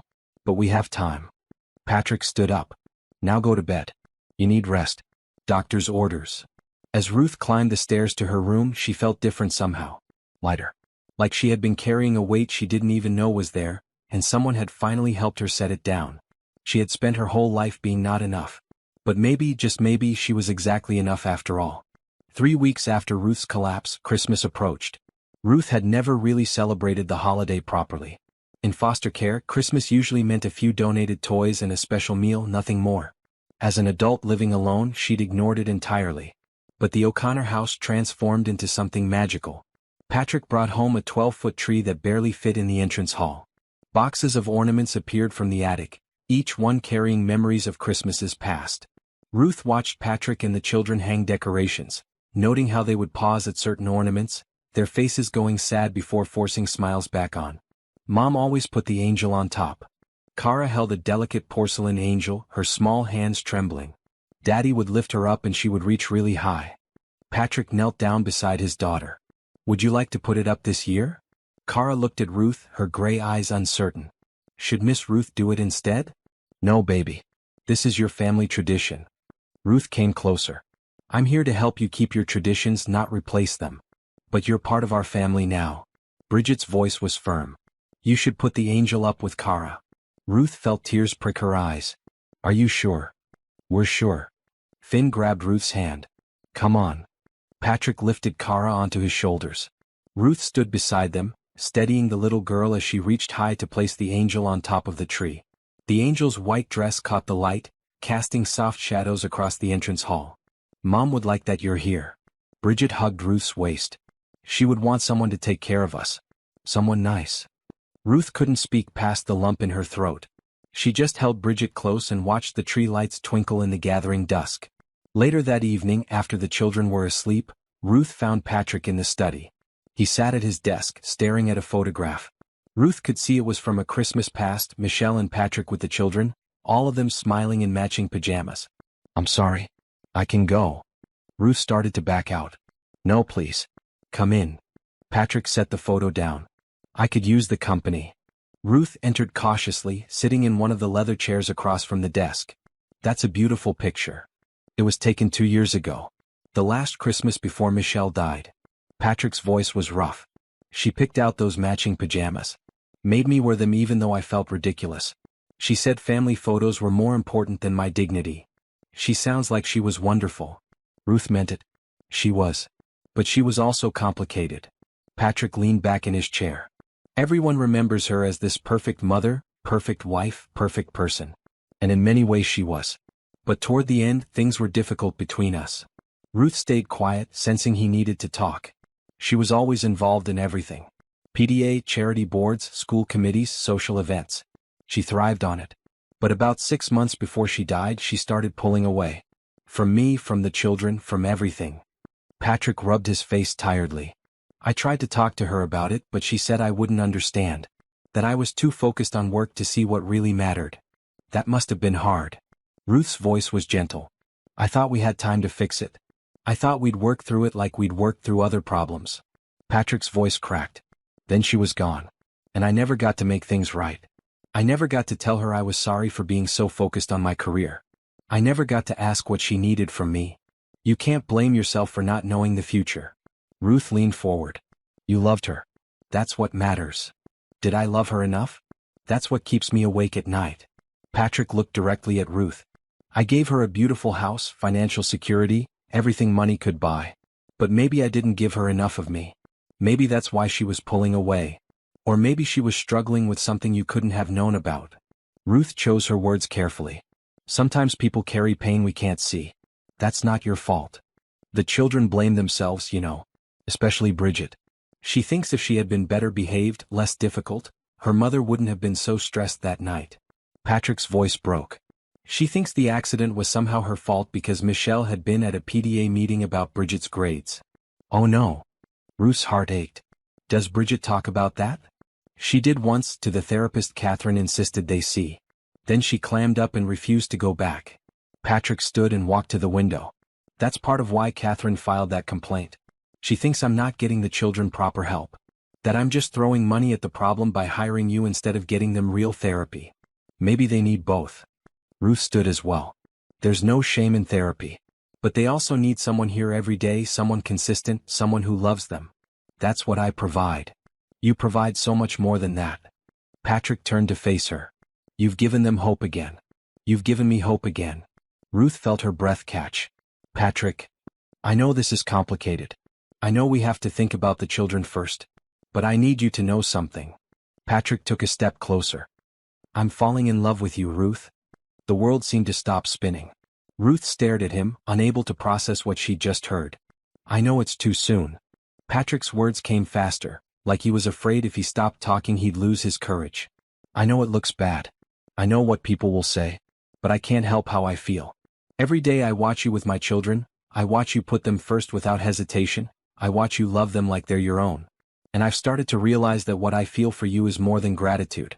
It's more than appreciation for what you do. It's everything. Patrick, stop. Ruth held up her hand, her voice shaking. You can't. We can't. Why not? Patrick looked at her with desperate eyes. Because of what the town will say? Because of Catherine? Ruth, I don't care about any of that. Because I'm not fit for this. Ruth's voice broke. I'm not fit to be a wife to someone like you. I'm not educated enough, sophisticated enough, thin enough, anything enough. Your wife was beautiful and accomplished and everything I'm not. I can't replace her. I'm not asking you to replace her. Patrick closed the distance between them. I'm asking you to be yourself. Because yourself is exactly what I need. You're confused. You're grieving and desperate and you think you have feelings for me because I'm helping your children. Ruth backed away. That's not love, Patrick. That's gratitude. Don't tell me what I'm feeling. Patrick's voice held frustration. I know the difference between gratitude and love.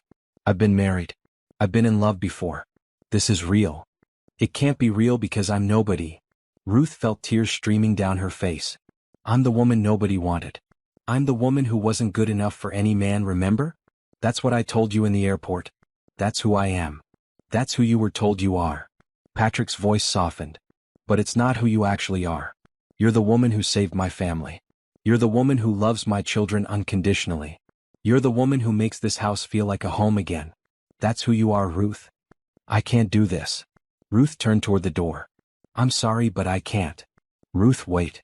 Patrick grabbed her hand gently. I'm not asking for anything to change right now. I'm not asking you to move into my room or marry me or anything like that. I'm just asking you to know how I feel. To think about the possibility that maybe, someday when the time is right, we could be more than what we are now. Ruth looked at their joined hands. His was large and warm, scarred from years of work before his business took off. Hers was smaller, darker, worn from years of labor and struggle. Your mother-in-law will lose her mind. Ruth's voice was barely audible. Catherine will adjust or she won't. That's her choice. Patrick squeezed Ruth's hand. My children's happiness is more important than her approval. My happiness is more important than her approval. The town will say I planned this. They'll say I came here to trap you to get your money. Ruth met his eyes. They already think that. This will confirm it. Let them think what they want. Patrick's voice was fierce. I know the truth. You know the truth. The children know the truth. That's all that matters. But what about Michelle? Ruth pulled her hand away. She's only been gone 8 months. Don't you need more time to grieve? Patrick was quiet for a long moment. I've been grieving for longer than 8 months if I'm honest. I grieved our marriage falling apart in the months before she died. I grieved the woman she used to be, the connection we used to have. Her death was devastating, but our relationship had already died before that. I just didn't want to admit it. That doesn't mean you're ready for something new. Ruth wrapped her arms around herself. Patrick, you're vulnerable right now. You're lonely and scared and trying to hold everything together. I don't want to be the person you turn to because I'm convenient. You're not convenient. You're essential. Patrick's voice held conviction. But you're right that I'm not ready for a relationship. Neither are you, honestly. We're both too broken right now. But that doesn't change how I feel.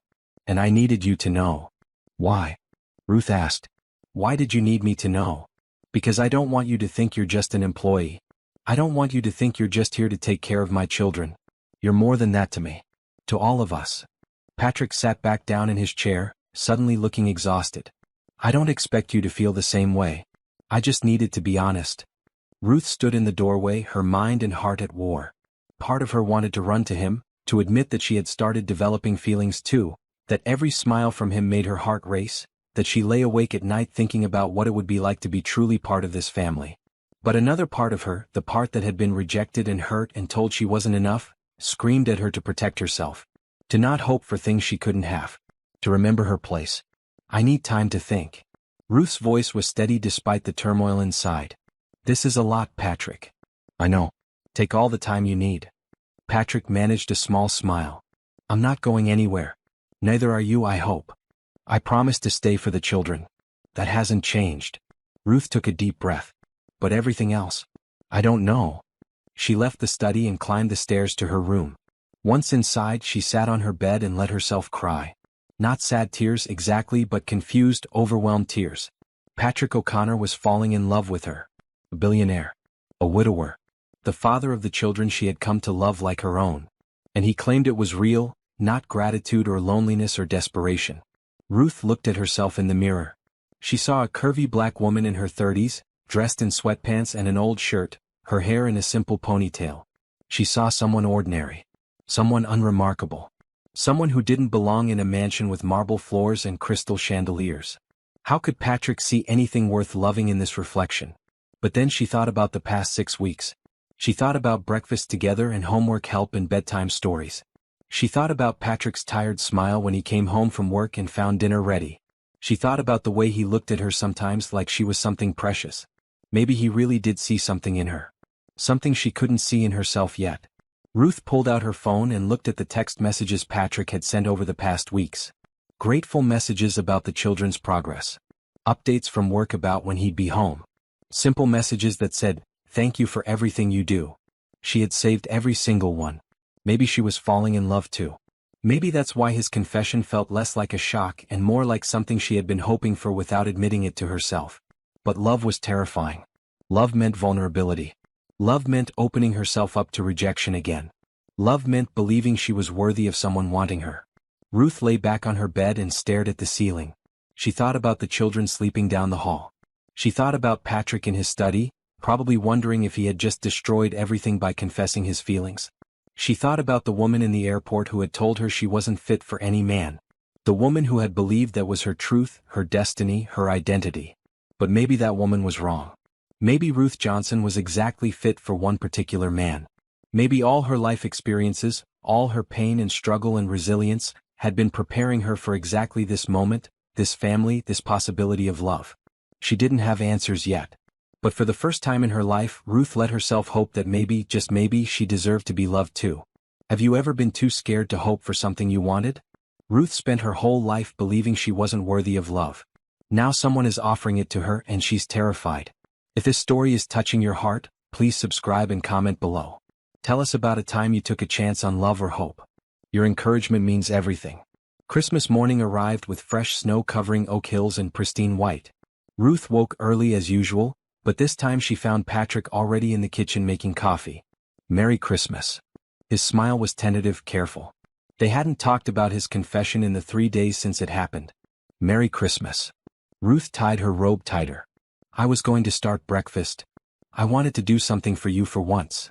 Patrick gestured to the table where he had laid out ingredients. Though I have to admit, I'm not sure what to do with all this. Ruth laughed despite her nervousness. Let me help before you burn the house down. They worked together in comfortable silence, making pancakes and bacon and scrambled eggs. Ruth was acutely aware of Patrick's presence beside her, the way his arm brushed hers when he reached for the spatula, the way he smiled when she caught his hand before he added way too much salt to the eggs. The children thundered down the stairs at 7, drawn by the smell of breakfast and the excitement of presents. They ate quickly, barely tasting their food, then dragged the adults to the living room where gifts were piled under the tree. Ruth had bought small, thoughtful presents for each child with her first paycheck. A journal for Bridget, who had started writing poetry.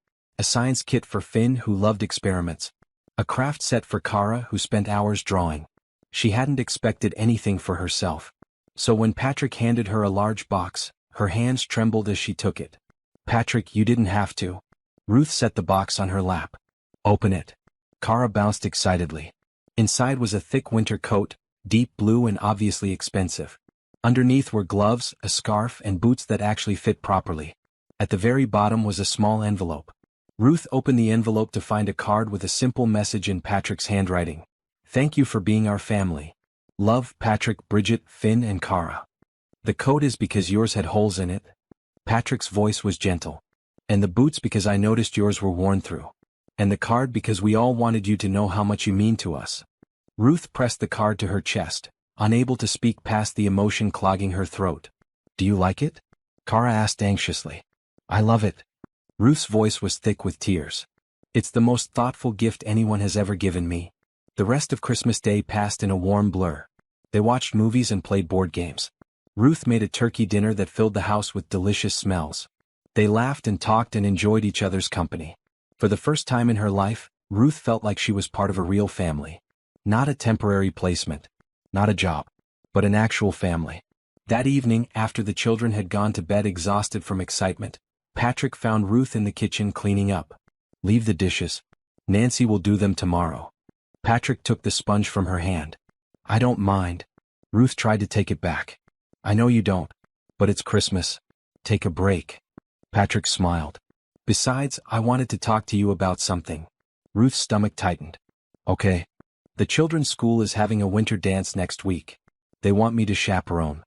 Patrick leaned against the counter. "I was hoping you'd come with me. As my date." "As your date." Ruth's voice rose. "Patrick, I thought we were taking time." "We are. But this isn't about rushing into a relationship. It's about showing the community that you're important to us. That you're not just hired help."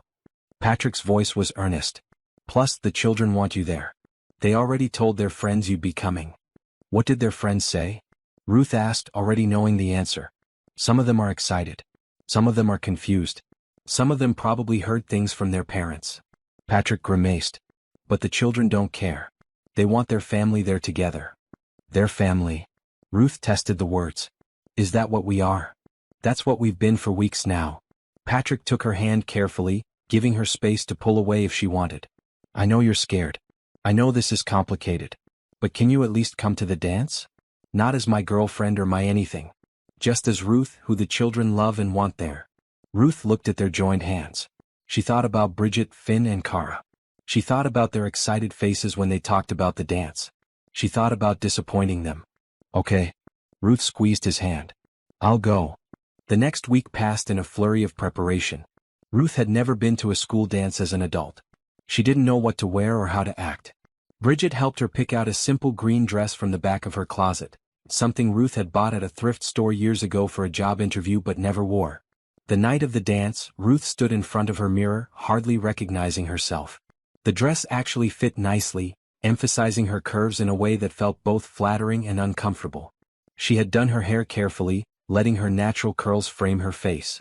She wore the tiniest bit of makeup, just enough to feel put together. "You look beautiful."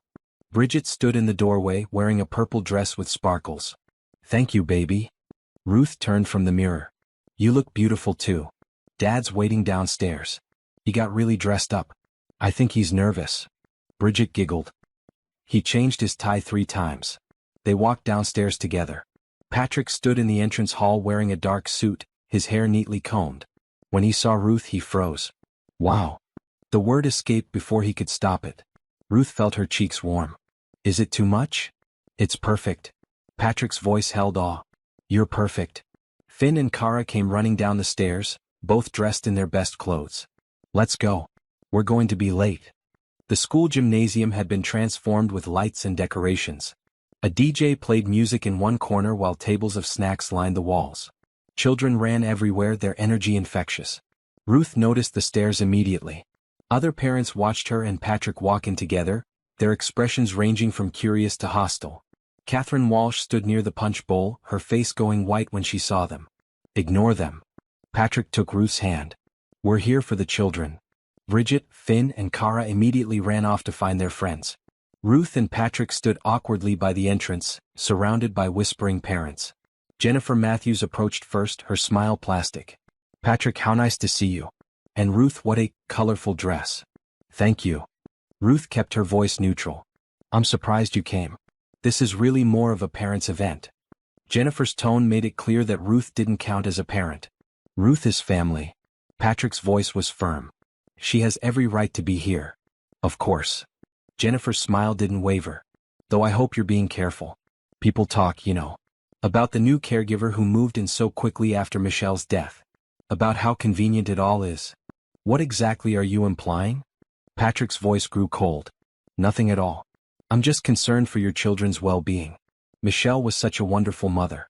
It must be hard for them to see someone so different trying to fill her shoes. Jennifer looked Ruth up and down. No offense intended, of course.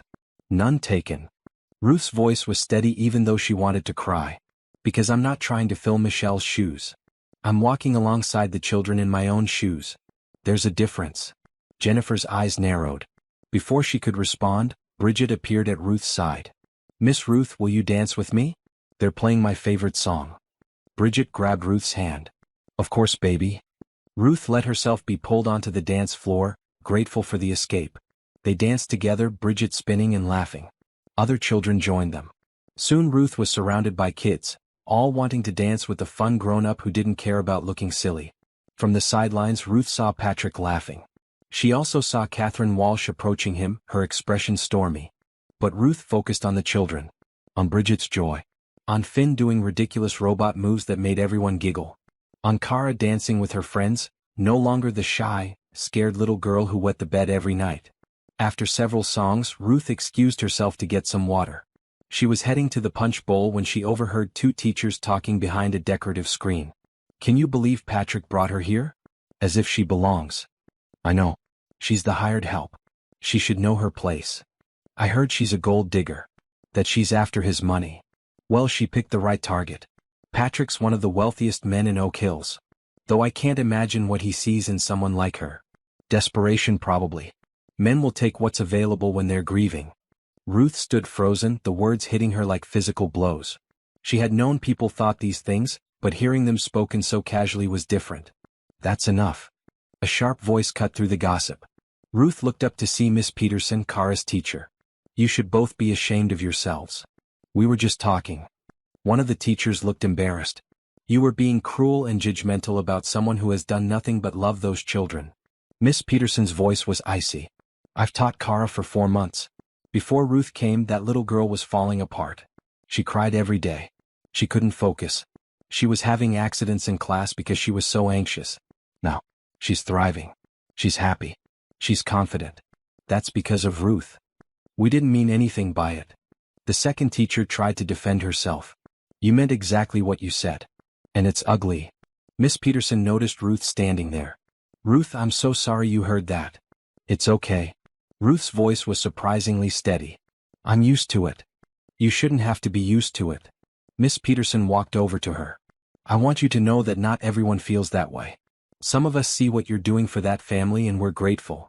Ruth felt tears prick her eyes. Thank you. The two gossiping teachers slunk away, their faces red. Ruth got her water and returned to Patrick's side. Everything okay? He looked at her with concern. Fine. Ruth didn't want to ruin the evening by telling him what she'd heard. But Catherine Walsh had other plans. She approached them with purpose, her face tight with anger. Patrick, I need to speak with you. Privately. Catherine's voice was sharp. Anything you have to say can be said in front of Ruth. Patrick crossed his arms. Fine. I'll speak plainly then. Catherine turned to Ruth. You need to leave this family alone. You've inserted yourself into their lives, manipulated Patrick while he's vulnerable, and you're destroying Michelle's legacy. Catherine, that's enough. Patrick's voice was dangerous. No, it's not enough. Someone has to protect these children since you clearly won't. Catherine's voice rose. This woman is using you. Can't you see that? She's after your money, your status, your everything. And you're too blind with grief to realize it. I'm not blind. Patrick stepped between Ruth and Catherine. I'm finally seeing clearly for the first time in months. Ruth saved this family. She showed up when no one else would. She loves my children without asking for anything in return. She's been investigated by DCFS and passed with flying colors. She's been judged and criticized by this entire town and she hasn't run away. What more does she need to do to prove she's genuine? She needs to leave. Catherine's voice broke. She needs to let my grandchildren heal without some stranger trying to replace their mother. I'm not trying to replace anyone. Ruth finally spoke, her voice calm but firm. I loved your daughter even though I never met her because she gave life to 3 beautiful children who I now love. I'm not trying to erase her memory. I'm trying to help her children survive without her. You don't get to talk about my daughter. Catherine's face crumpled. You don't get to pretend you knew her or loved her. You're nothing like her. You'll never be like her. You're right. I'm nothing like her. Ruth's voice was steady despite the pain. But maybe that's okay. Maybe the children need something different now. Not better, not worse, just different. Catherine stared at Ruth for a long moment. Then she turned and walked away, her shoulders shaking. The gymnasium had gone quiet. Everyone had heard the confrontation. Ruth felt dozens of eyes on her, judging, assessing, condemning. Then Miss Peterson started clapping. Slowly at first, then faster. Other teachers joined in. Some parents too. Not everyone but enough. The DJ, sensing the need for a distraction, started playing an upbeat song. Children flooded back onto the dance floor. The tension broke. That was the bravest thing I've ever seen. Patrick's voice was full of admiration. The way you spoke to Catherine. You didn't attack her, but you also didn't back down. She's hurting. Ruth watched Catherine leave the gymnasium. She lost her daughter. She's terrified of losing her grandchildren too. I understand that even if her methods are wrong. How can you be so compassionate to someone who's been so cruel to you? Patrick asked. Because hurt people hurt people. And I've been hurt enough to recognize it in others. Ruth took a deep breath. But I'm done letting other people's hurt control my life.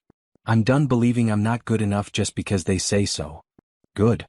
Patrick smiled. Because you are good enough. For this family, for this life, for everything. The rest of the evening passed more smoothly. Ruth danced with all 3 children. She talked with Miss Peterson about Kara's progress. She even had a pleasant conversation with a few other parents who approached cautiously but kindly. As they drove home, the children chattering excitedly in the back seat, Ruth felt something shift inside her. She had stood up to Catherine Walsh in front of the entire community. She had defended herself without being cruel. She had shown everyone that she wasn't going anywhere. And more importantly, she was starting to believe it herself. That night, after the children were in bed, Patrick found Ruth in the kitchen making hot chocolate. Want some? She gestured to the pot. Please. Patrick sat at the kitchen table. Ruth, I'm sorry about Catherine. She had no right to say those things to you. She had every right to her feelings. She just expressed them poorly. Ruth poured 2 mugs. But I'm done letting her make me feel small. You've never been small. Patrick accepted the mug gratefully. You've always been larger than life. I'm just glad you're finally seeing that too. Ruth sat across from him, cradling her own mug. Patrick, about what you said the other night? About having feelings for me? Patrick went very still. Yes. I've been thinking about it a lot. Ruth stared into her hot chocolate. And I need you to know something. I'm terrified. Absolutely terrified. Of hoping for something I've never had. Of believing someone could actually want me. Of taking up space in a world that's always told me to make myself smaller. But. Patrick's voice was hopeful. But I'm tired of being afraid. I'm tired of believing I don't deserve good things. Ruth looked up, meeting his eyes.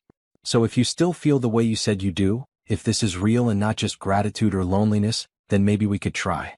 Slowly. Very slowly. Patrick's face transformed with joy. Slowly is perfect. As slow as you need. I need you to understand something, though.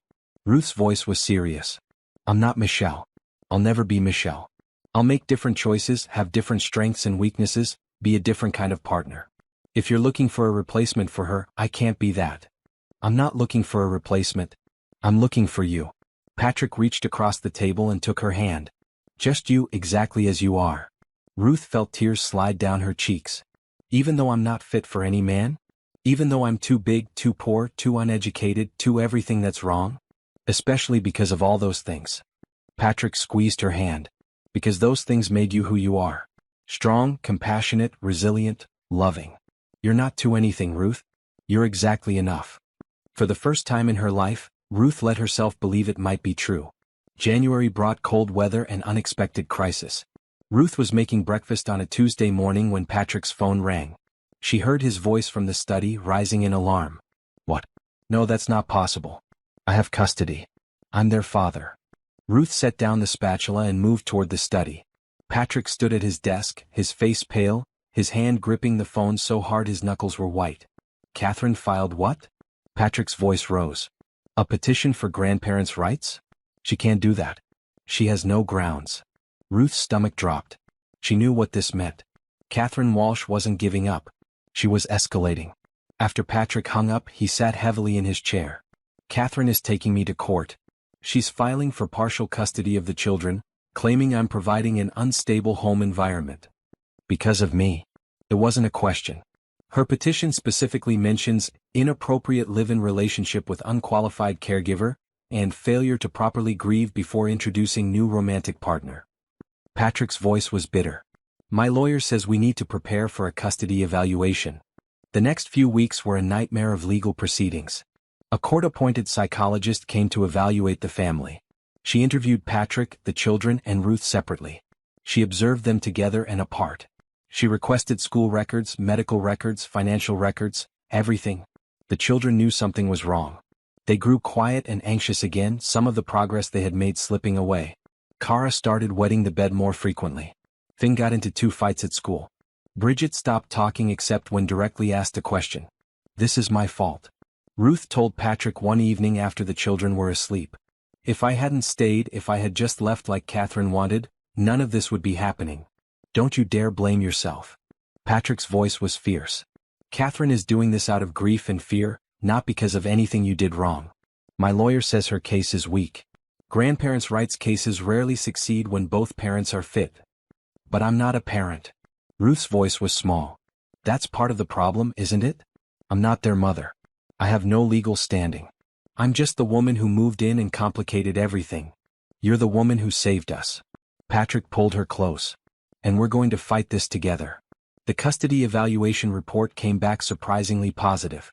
The psychologist noted that while the situation was unconventional, the children were thriving.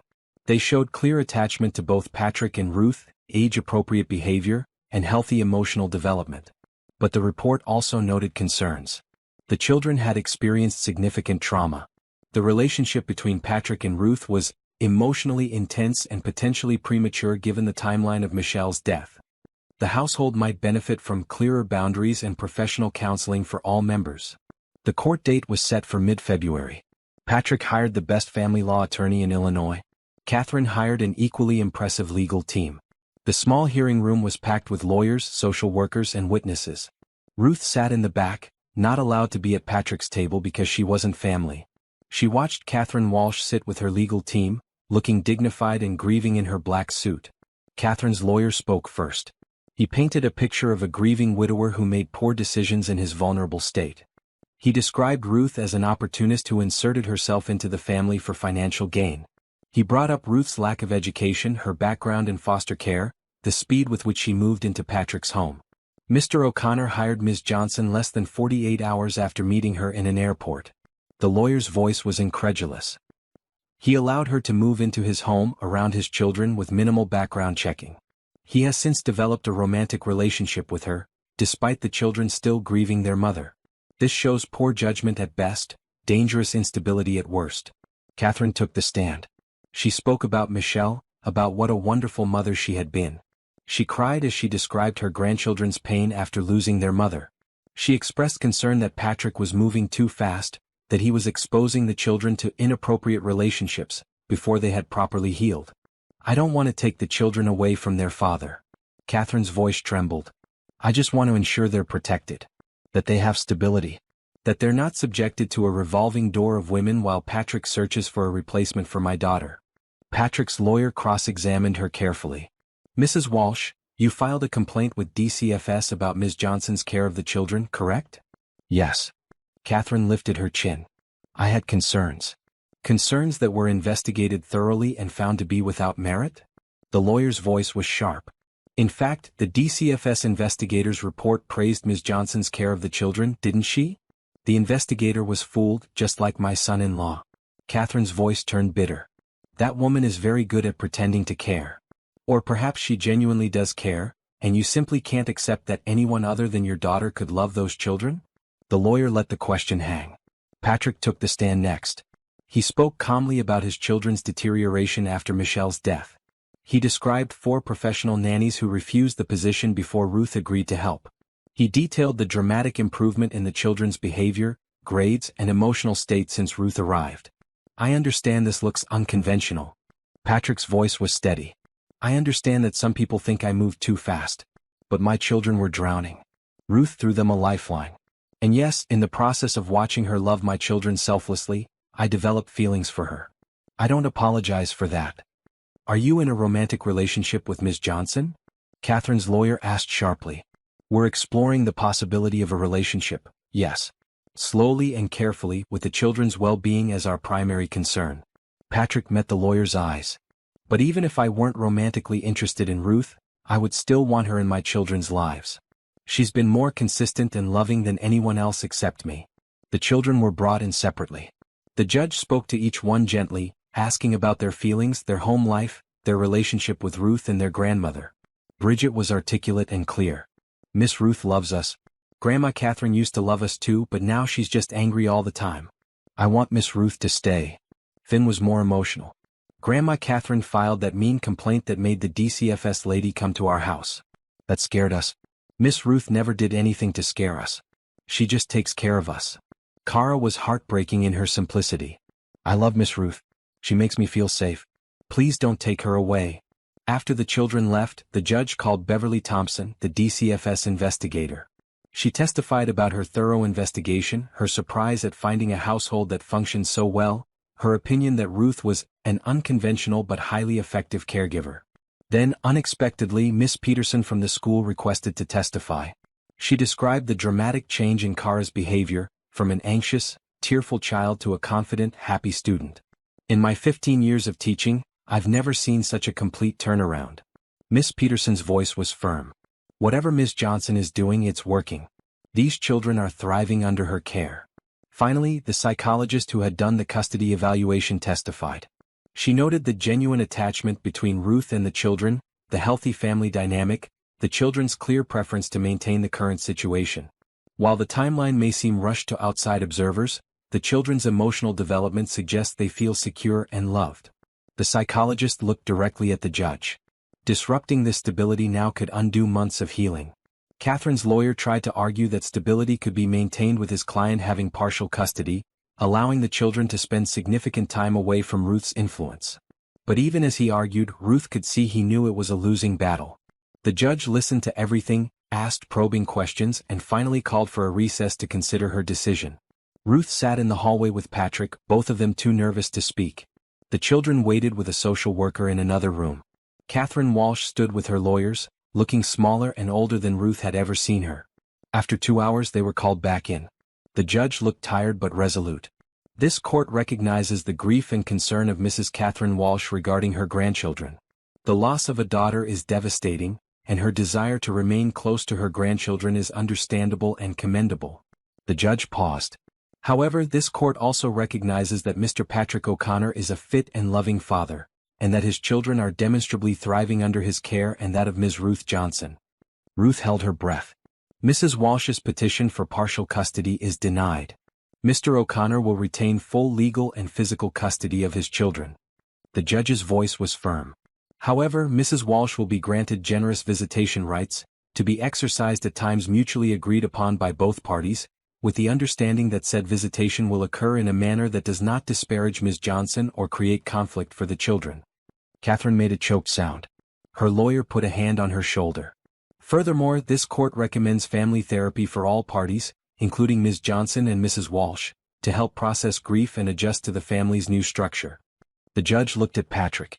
Mr. O'Connor, while this court finds no fault in your relationship with Ms. Johnson, I strongly encourage you to move slowly and deliberately, always keeping the children's emotional needs paramount. Yes, Your Honor. Absolutely. Patrick's voice was thick with relief. And Mrs. Walsh. The judge turned to Catherine. Your grandchildren need you in their lives. But they need you to be a source of support, not conflict. I urge you to find a way to accept that love comes in many forms, and that Ms. Johnson's presence does not diminish your daughter's memory or your importance to these children. Catherine nodded, tears streaming down her face. This hearing is adjourned. The judge struck her gavel. Patrick grabbed Ruth in a tight hug. We won. God, we won. Ruth couldn't speak. She just held on to him, feeling the tension of weeks drain from her body. They had won. The children were safe. She could stay. Catherine approached slowly, her lawyers having already departed. She looked at Patrick and Ruth with red-rimmed eyes. I'm sorry.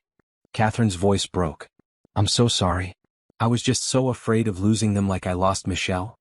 You're not losing them. Patrick's voice was gentle despite everything. They love you, Catherine. They need their grandmother. But they need Ruth too. Can you accept that? Catherine looked at Ruth for a long moment. I don't understand you. I don't understand why you stayed when everyone told you to leave. I don't understand why you love children who aren't yours. But they do love you. And I can't deny that anymore. I love them because they needed to be loved. Ruth's voice was simple and honest. That's all. There's no hidden agenda or master plan. I just saw 3 babies who were hurting and I wanted to help. Michelle would have liked you, I think. Catherine's admission was quiet. She always said I was too quick to judge people. That I needed to look deeper. I would have liked her too. Ruth meant it. She raised 3 incredible children. That says everything about the kind of person she was. Catherine nodded, unable to speak. She squeezed Patrick's hand briefly, then left. Patrick and Ruth collected the children from the social worker. All 3 children immediately asked what happened. We're staying together. Patrick knelt down so he was eye level with them. All of us. Ruth is staying, Grandma Catherine can still visit, and we're going to be okay. The children rushed into Ruth's arms. She held all 3 of them, feeling their relief and joy wash over her. I told the judge you were the best. Kara's voice was muffled against Ruth's shoulder. I told her you make the best pancakes and you always check for monsters under my bed and you never get mad when I have accidents. I told her you help me with math without making me feel stupid. Finn added. I told her you're the only person who really listens when I talk. Bridget's voice was quiet but fierce.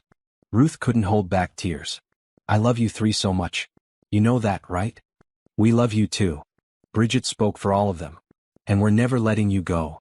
That evening, after the children were in bed exhausted from the emotional day, Patrick opened a bottle of wine. He poured 2 glasses and handed one to Ruth. To surviving Catherine Walsh's custody battle. He raised his glass. To surviving, period. Ruth clinked her glass against his. They sat in the living room, the room Ruth had once been afraid to enter because it seemed too formal and expensive. Now it felt like home. Ruth, there's something I want to ask you. Patrick set down his wine glass. Actually, it's more like a proposal. But not the kind you're thinking of. Ruth's heart rate picked up. Okay. The judge said she strongly recommends therapy for all of us. And I think she's right. I think we need help processing everything that's happened. Patrick took Ruth's hand. But I also think we need to make our family official. Not just in feeling but in action. What do you mean? Ruth was confused. I want to formally adopt you as the children's co-guardian. Give you legal standing in their lives. Make it so you can make medical decisions, sign school forms, be listed as their parent in every way that matters. Patrick's voice was intense. Because you are their parent, Ruth. Not biologically but in every way that counts. And I want that to be recognized legally. Ruth stared at him. You want to give me legal rights to your children? There are children now. Patrick corrected gently. And yes, I want you to have every right and responsibility that comes with being their parent. If you want that. If I want that? Ruth laughed, the sound somewhere between a sob and genuine amusement. Patrick, I've spent my whole life feeling like I didn't belong anywhere. And you're offering me legal proof that I belong with you and the children. Is that a yes? Patrick smiled. That's the biggest yes I've ever given to anything. Ruth set down her wine glass before she dropped it. But are you sure? This is permanent. Once you give me legal guardianship, I have real rights. Real say in their lives. I know. That's exactly what I want. Patrick pulled her close. I trust you with my children's lives, Ruth. I trust you with their hearts. I want the law to recognize what we already know is true. You're their mother now in all the ways that matter. Not their mother. Ruth corrected softly. They have a mother even if she's gone. I'm their Ruth. And that's enough. More than enough. Patrick kissed her forehead. So we'll start the paperwork tomorrow. And we'll start therapy too. All of us working through everything together. Together. Ruth tested the word. I like the sound of that. For the first time in her 32 years, Ruth Johnson felt like she had found her place. Not despite who she was, but because of who she was. The town of Oak Hills might never fully accept her. Catherine Walsh might always harbor some resentment. But none of that mattered anymore. She had a family who loved her. Children who needed her. A man who saw her worth. And legal documents that would soon prove she belonged. The woman who wasn't fit for any man had found a family who knew she was exactly fit for them. Spring arrived in Oak Hills with blooming flowers and warming temperatures. 6 months had passed since Ruth had walked into the O'Connor family's life at the airport. In that time, everything had changed. The legal co-guardianship papers had been finalized in March. Ruth now had official status as the children's legal guardian alongside Patrick. She could sign permission slips, make medical decisions, be listed as their parent on school forms. The first time a form came home asking for mother's name, and Ruth wrote her own name instead of Michelle's, she cried for an hour. Patrick found her in the kitchen, the form clutched in her hand. I feel like I'm erasing her. Ruth's voice was thick with tears. You're not erasing anyone. You're adding yourself to the story. Patrick sat beside her. Michelle will always be their first mother. But you're their second mother. That doesn't diminish her, Ruth. It just means they're lucky enough to have been loved by two incredible women. The family therapy sessions had been difficult but healing. Dr. Rachel Okonkwo, their therapist, helped each of them process their grief and trauma. She helped the children understand that loving Ruth didn't mean forgetting Michelle. She helped Patrick work through his guilt about moving on. She helped Ruth believe she deserved the family she had found. Catherine Walsh even attended a few sessions. The relationship between her and Ruth remained complicated, but they had reached an uneasy peace. Catherine visited the children regularly, and slowly, painfully, she was learning to accept Ruth's place in their lives. In April, Patrick proposed. Not dramatically, not publicly, but quietly one evening after the children were asleep. I know we've only known each other 6 months. Patrick knelt beside the couch where Ruth was reading. I know people will say it's too fast. But I don't want to wait anymore. I want you to be my wife. I want us to be a real family in every possible way. Ruth looked at the simple diamond ring he held. It wasn't enormous or flashy. It was elegant and understated, exactly her style. The children? Ruth started. Already know. I asked their permission this morning. Patrick smiled. They were unanimously in favor. Kara actually squealed so loud I thought the windows would break. What about the town? Catherine? Everyone who already thinks I'm a gold digger. Ruth's old fears rose up. I don't care what they think. Patrick's voice was firm. I care what I know. I know you love me and my children. I know you make us all better. I know I want to spend the rest of my life with you. Say yes, Ruth. Please say yes. Ruth thought about the woman she had been 6 months ago. Tired, broken, convinced she wasn't worthy of love. She thought about the woman she was becoming. Stronger, braver, learning to believe in her own worth. Yes. The word came out as a whisper. Yes, I'll marry you. Patrick slipped the ring on her finger and kissed her. It was their first real kiss, sweet and gentle and full of promise. The children were thrilled when told the news the next morning. Bridget immediately started planning wedding details. Finn asked if he could be the best man. Cara wanted to know if she could wear a princess dress. We're going to do something small. Patrick told them. Just family and close friends. Nothing fancy. Can we have it at the airport? Cara's question was innocent but profound. That's where you and Miss Ruth met. That's where our family started. Patrick and Ruth looked at each other. That's actually perfect, Ruth said. They spent the next month planning. Patrick's business partner, Thomas Reed, seemed supportive at first. He congratulated Patrick, helped with logistics, offered to host the rehearsal dinner. Thomas was a polished man in his 50s, always impeccably dressed, always saying the right thing. He had been Patrick's partner for 10 years, helping build O'Connor Development into a multi-million-dollar company. But something about him made Ruth uncomfortable. The way he looked at her when Patrick wasn't watching. The way his congratulations felt hollow. The tight smile he wore when discussing the wedding. I don't trust Thomas. Ruth told Patrick one evening. Thomas? Why not? He's been my partner for a decade. Patrick looked surprised. I don't know. Just a feeling. Ruth couldn't explain the unease that crept over her whenever Thomas was around. He's a little stiff, I'll admit. But he's loyal. Patrick squeezed her hand. You're just nervous about the wedding. It's normal. Ruth wanted to believe him. But the feeling persisted. The engagement party was held at the O'Connor house in May. It was a small gathering, just close friends and family. Catherine Walsh came wearing a tight smile and a blue dress. Miss Peterson came genuinely happy for them. Beverly Thompson from DCFS came, proud of how the family had thrived. Thomas Reed arrived with his wife, Amanda, a thin woman who looked uncomfortable in her own skin. They brought an expensive bottle of champagne and elaborate congratulations. To Patrick and Ruth. Thomas raised his glass during the toast. May you have many happy years together. Everyone drank. But Ruth noticed Thomas's smile didn't reach his eyes. Later in the evening, Ruth overheard Thomas talking to another business associate in the study. It's a shame, really. Patrick's throwing away his reputation for some woman he barely knows. The board isn't happy. Will it affect business? The other man asked. Potentially. Patrick's judgment has been questionable since Michelle died. First the nanny situation, now this rushed wedding. I've been fielding concerns from investors for months. Thomas's voice was carefully neutral. We may need to make some changes if this continues. Ruth backed away quietly, her heart pounding. Changes? What kind of changes? She told Patrick what she'd heard that night. Thomas is just being cautious. He worries about the company's image.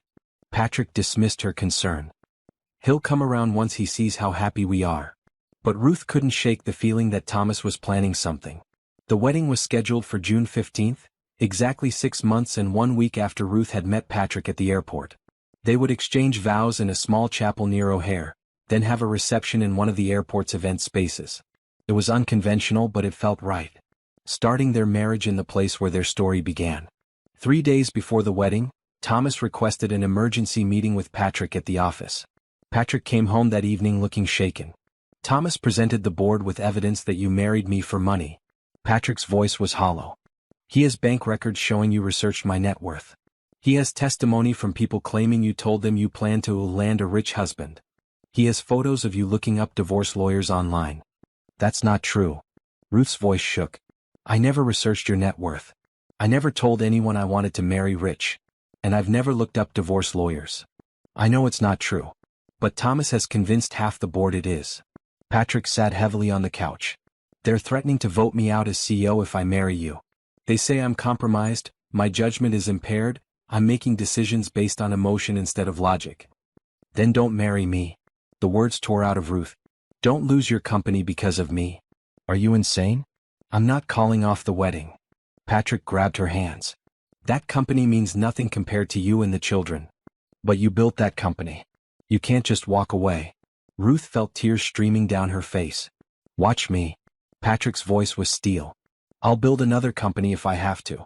But I'm not giving you up. Not for Thomas Reed, not for the board, not for anyone. The next day Finn came home from school with news. Matthew Henderson told me his dad works with Mr. Reed.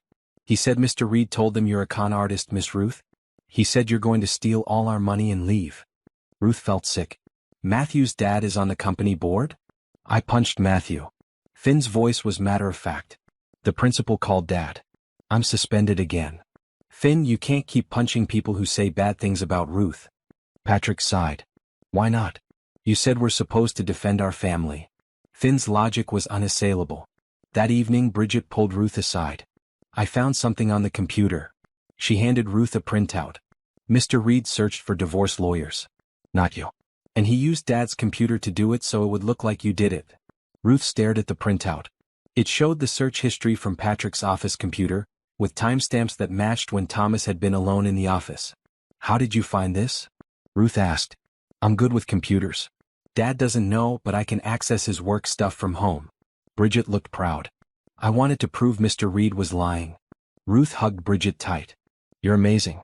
But don't hack into your dad's work computer anymore, okay? But I proved he's lying. Bridget protested. You did. And I'm so proud of you. But let the adults handle it from here. Ruth took the printout to Patrick immediately. Patrick stared at the evidence, his face going red with rage. Thomas set me up. He wanted it to look like you were planning our divorce before we even got married. But why? Ruth asked. Why would he sabotage you like this? Because if I step down or get voted out, Thomas becomes CEO. He gets control of the company I built. Patrick's hands shook with anger. He's been planning this for months, waiting for the right opportunity. Our relationship gave him the perfect weapon. The next day, Patrick called an emergency board meeting. He presented Bridget's evidence, along with further investigation that revealed Thomas had also fabricated the testimony from people claiming Ruth had gold digger aspirations. The people didn't even exist.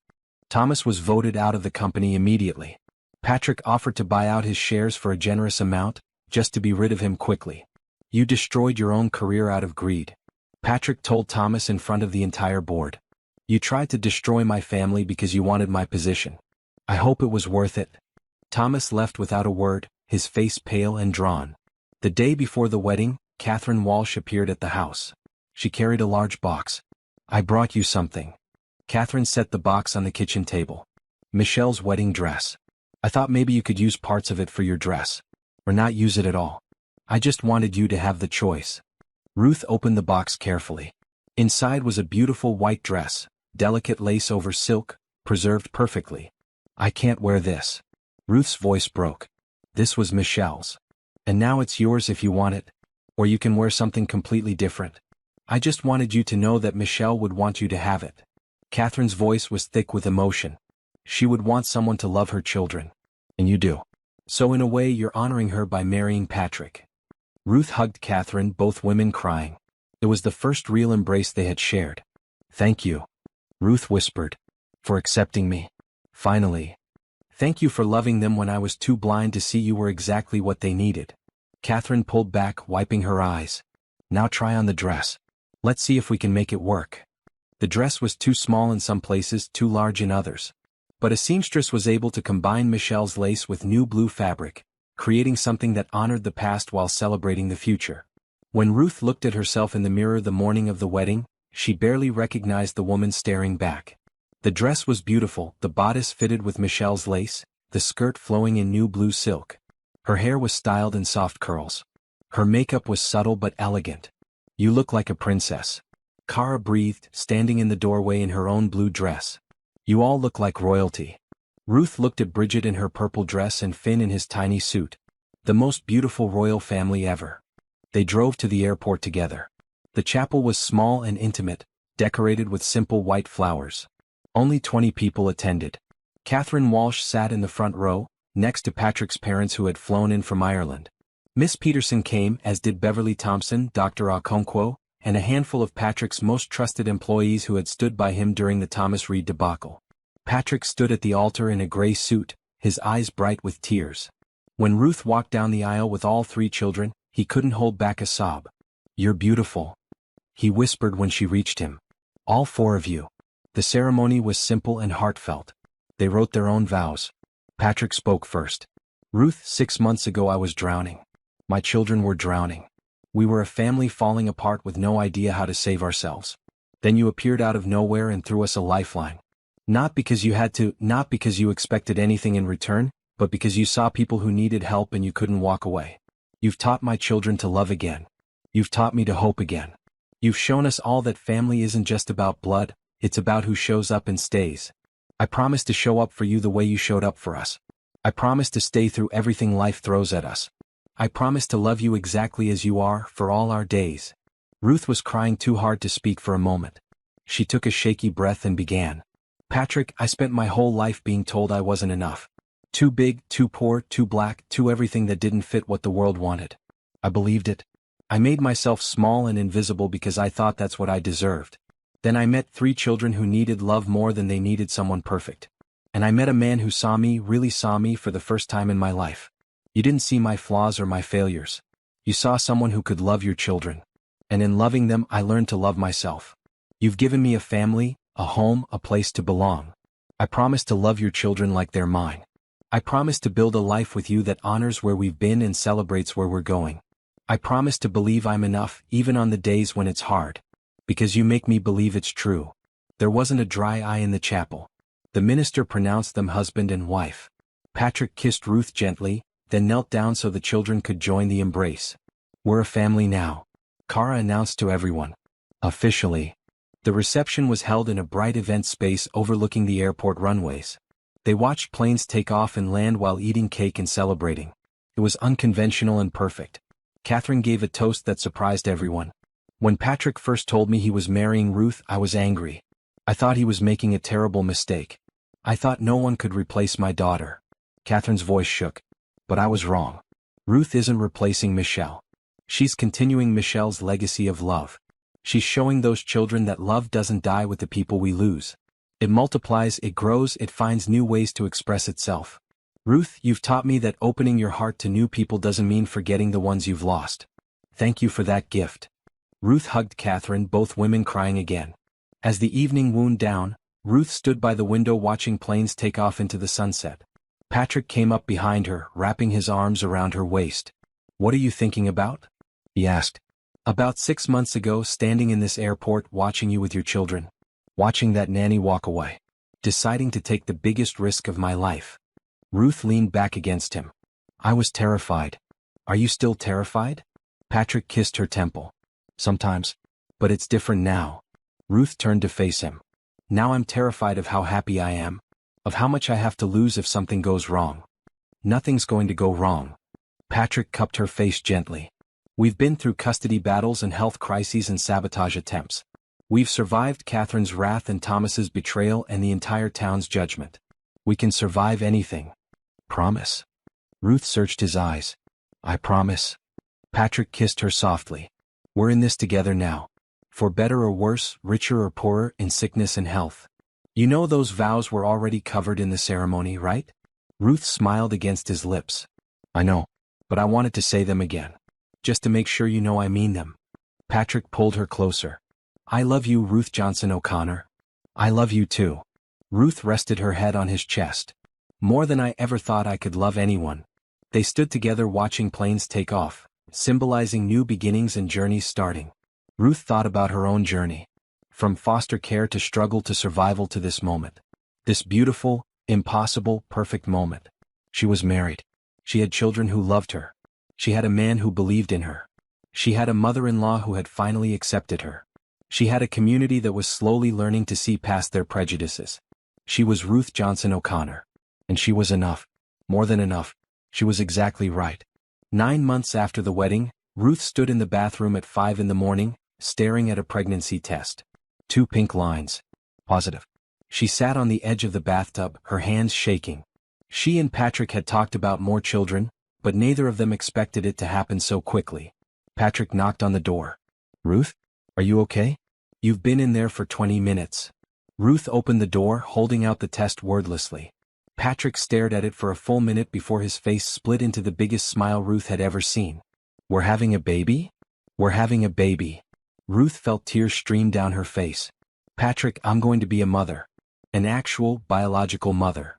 You're already a mother. Patrick pulled her into his arms. But yes, now you're going to be a biological mother too. God, Ruth. A baby. They told the children at breakfast. Ruth was so nervous she burned the pancakes. We have something to tell you 3. Patrick gathered them at the kitchen table. Ruth is pregnant. You're going to have a baby brother or sister. The reactions were mixed. Kara squealed with delight. A baby? I've always wanted a baby sister. Finn looked worried. Will you still love us if you have your own baby? Ruth's heart broke. She knelt down in front of Finn. You are my own baby. All 3 of you. This new baby isn't replacing you or more important than you. This baby is just adding to our family. You 3 will always be my first children, the ones who taught me how to be a mother. Okay. Promise. Finn's voice was small. I promise. Ruth hugged him tight. Bridget was quiet, processing. Finally she spoke. Mom would have liked this.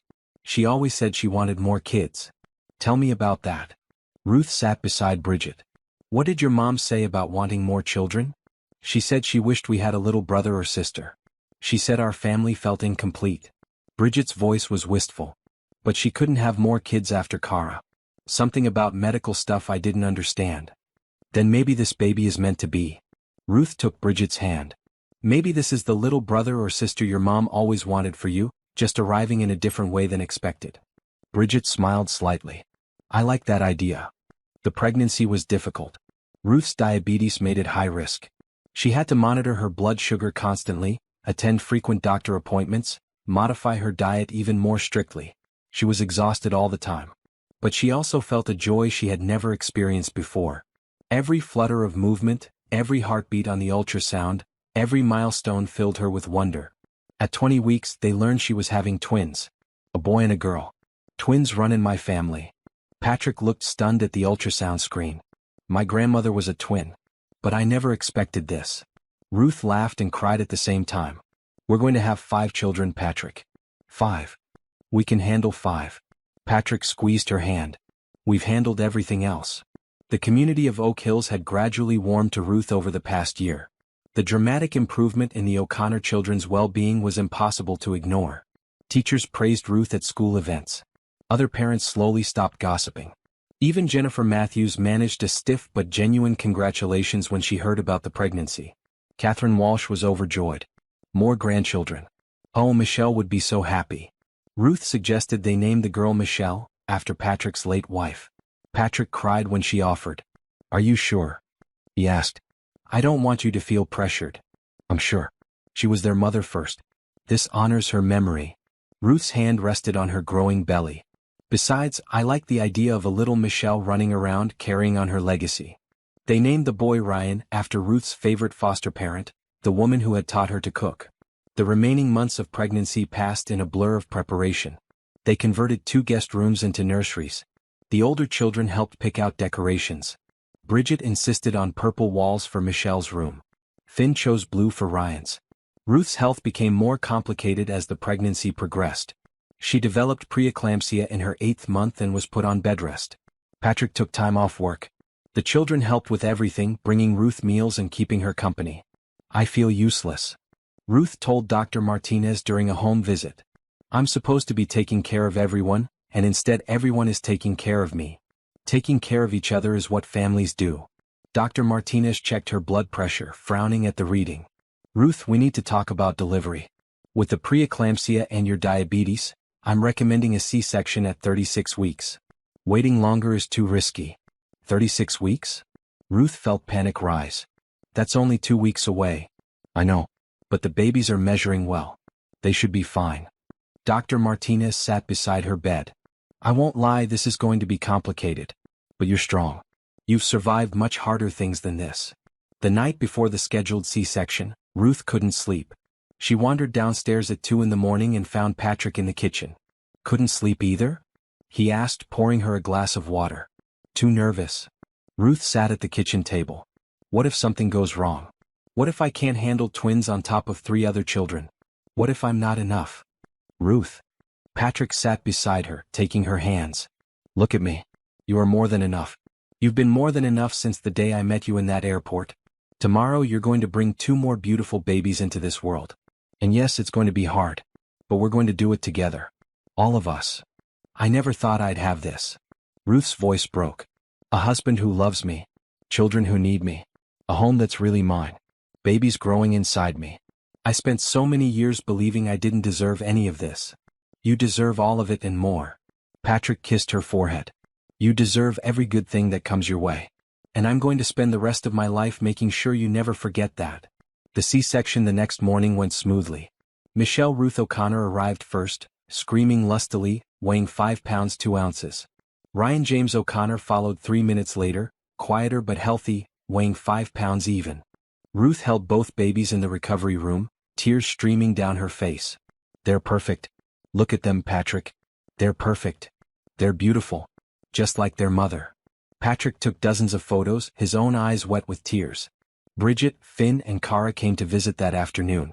They crowded around the hospital bed, staring at their new siblings with wonder. They're so tiny. Cara whispered. Can I hold one? Ruth carefully handed baby Michelle to Cara, supporting the infant's head. Very gently. Just like that. Cara looked at the baby with such love that Ruth felt her heart might burst. Hi, Michelle. I'm your big sister. I'm going to teach you everything I know. Finn held Ryan with surprising gentleness for an 8-year-old boy. He looks like Dad. See his nose? He does. Patrick smiled. And Michelle looks like Ruth. Bridget didn't say much, just stood close, looking at both babies with an expression Ruth couldn't quite read. Later, after Patrick took the younger children to get snacks, Bridget approached Ruth quietly. Can I tell you something? Bridget's voice was hesitant. Always, baby. Ruth shifted carefully in the hospital bed. I'm glad you had babies. I'm glad they're going to know you're their mom from the very beginning. Bridget's eyes filled with tears. Because you're my mom too now. And I wanted you to have babies who never had to wonder if you would stay. Ruth started crying again. Come here. Bridget carefully climbed onto the bed, avoiding Ruth's incision. Ruth held her tight. You're one of the best things that ever happened to me. Ruth whispered into Bridget's hair. All three of you are. These babies don't make you any less mine. They just make our family bigger. I know. Dad and Dr. Okonkwo told me that. But I needed to hear it from you. Bridget pulled back. I love you, Mom.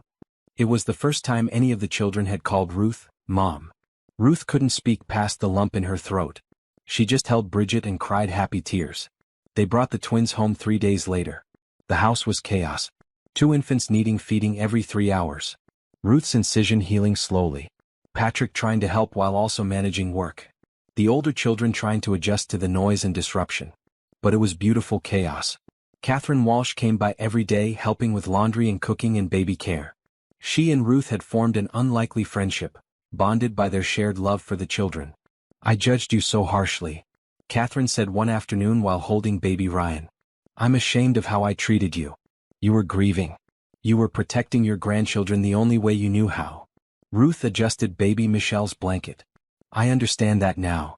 You're more forgiving than I deserve. Catherine smiled slightly. But I'm grateful for it. And I'm grateful you let me be part of this family despite everything.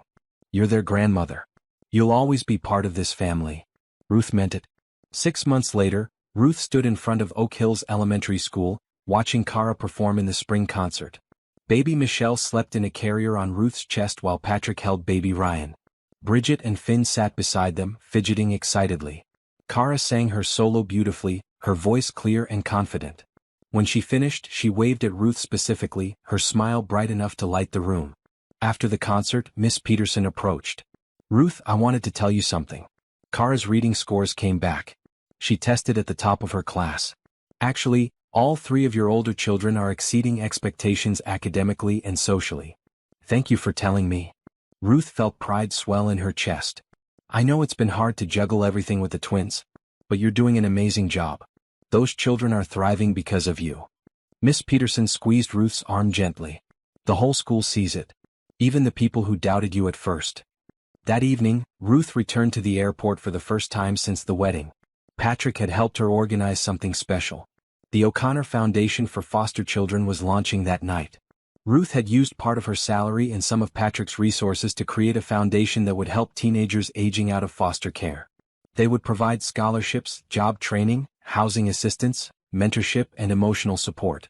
The launch event was held in the same space where they had held their wedding reception. Over 100 people attended, including social workers, former foster children, community leaders, and donors. Ruth stood at the podium, nervous but determined. Baby Michelle was with Catherine, and baby Ryan with Patrick's mother. The older children sat in the front row with Patrick, all of them wearing proud smiles. Thank you all for coming. Ruth's voice shook slightly. 18 years ago, I aged out of foster care with a garbage bag full of belongings and no idea what to do next. I was told I wasn't fit for anything. That I should be grateful for whatever I could get. That I should expect very little from life. Ruth paused, looking at her family in the front row. But I didn't accept that. I worked hard. I survived. And then one day in this very airport, I met 3 children who needed help. I had nothing to offer except love and determination. But it turned out that was exactly what they needed. Ruth smiled. This foundation exists because I remember what it feels like to be 18 and alone. I remember wondering if anyone would ever believe in me. I want to be that person for other kids aging out of care. I want to show them they're fit for anything they dream of. The audience applauded. Ruth told her story, not hiding the hard parts, not pretending it was easy. She talked about the prejudice, the doubt, the constant struggle to believe in herself. But here's what I learned. Ruth's voice grew stronger. Being told you're not enough doesn't make it true. Being judged by people who don't know your story doesn't define your worth. Being different, being unexpected, being unconventional doesn't mean being less. Sometimes it means being exactly what the world needs, even if the world doesn't know it yet. A young woman in the audience stood up. She looked to be about 19 with nervous eyes and fidgeting hands. Can I say something? Of course. Ruth nodded. I aged out of foster care last year. I'm one of the first recipients of a scholarship from this foundation. The young woman's voice trembled. I was living in my car, working 3 jobs, trying to save enough for community college. Then Miss Ruth found me through a social worker. She gave me a scholarship, helped me find housing, connected me with a mentor. She changed my life. The young woman was crying now. When I first met her, I thought she was too good to be true. I thought there had to be a catch. But there was no catch. She just wanted to help because she remembered being me. She's the first person who ever believed I could do more than just survive. Ruth was crying too. The young woman came up to the podium and hugged her tight. Thank you. The young woman whispered. Thank you for seeing me. Thank you for letting me help. Ruth whispered back. The rest of the evening was a blur of introductions and conversations and promising new connections. By the time they got home, Ruth was exhausted but happy. She put the twins down, checked on the older children, and found Patrick on the back porch. That was incredible. Patrick pulled her into his arms. The way you told your story. The way you connected with all those kids. Ruth, you're going to change so many lives. I hope so. Ruth leaned against him. I just want them to know they're worth fighting for. That they're worth believing in. Like I believed in you. Patrick kissed the top of her head. Like you believed in me. Ruth agreed. Even when I didn't believe in myself. They stood together in the quiet darkness, listening to the sounds of their home. Babies sleeping peacefully. Older children whispering and giggling in their rooms. The gentle hum of a house full of life and love. Ruth thought about the woman she had been 14 months ago. Standing in the airport baggage claim, watching a desperate father and 3 broken children, deciding to take a chance on them even though everyone said she wasn't qualified. That woman had been terrified. That woman had believed she wasn't fit for any man, wasn't good enough, wasn't worthy. But that woman had been wrong. Or maybe she had been right in a way. Maybe Ruth Johnson really wasn't fit for any man. Maybe she was fit for one very specific man, and 3 heartbroken children, and now 2 tiny babies. Maybe being not fit for everyone meant being perfectly fit for someone. Ruth had found her someone. Actually, she had found her someones. Multiple someones who loved her, needed her, believed in her. She had a family. A real, legal, permanent family. She had children who called her mom. She had a husband who saw her worth when she couldn't see it herself. She had a foundation that would help other forgotten kids find their worth too. She had everything she never dared to hope for. And she had earned every bit of it, not through luck or manipulation or gold digging, but through showing up every single day and loving people who needed to be loved. What are you thinking about? Patrick asked, feeling her go still in his arms. I'm thinking about how far I've come. Ruth's voice was soft. From a baggage handler with nothing to a woman with everything. From invisible to seen. From not enough to more than enough. You were always more than enough. Patrick turned her to face him. You just needed someone to show you. No. Ruth corrected gently. I needed to show myself. You and the children helped, but ultimately I had to decide to believe it was true. And I do now. I finally do. She looked up at the stars, thinking about Michelle O'Connor.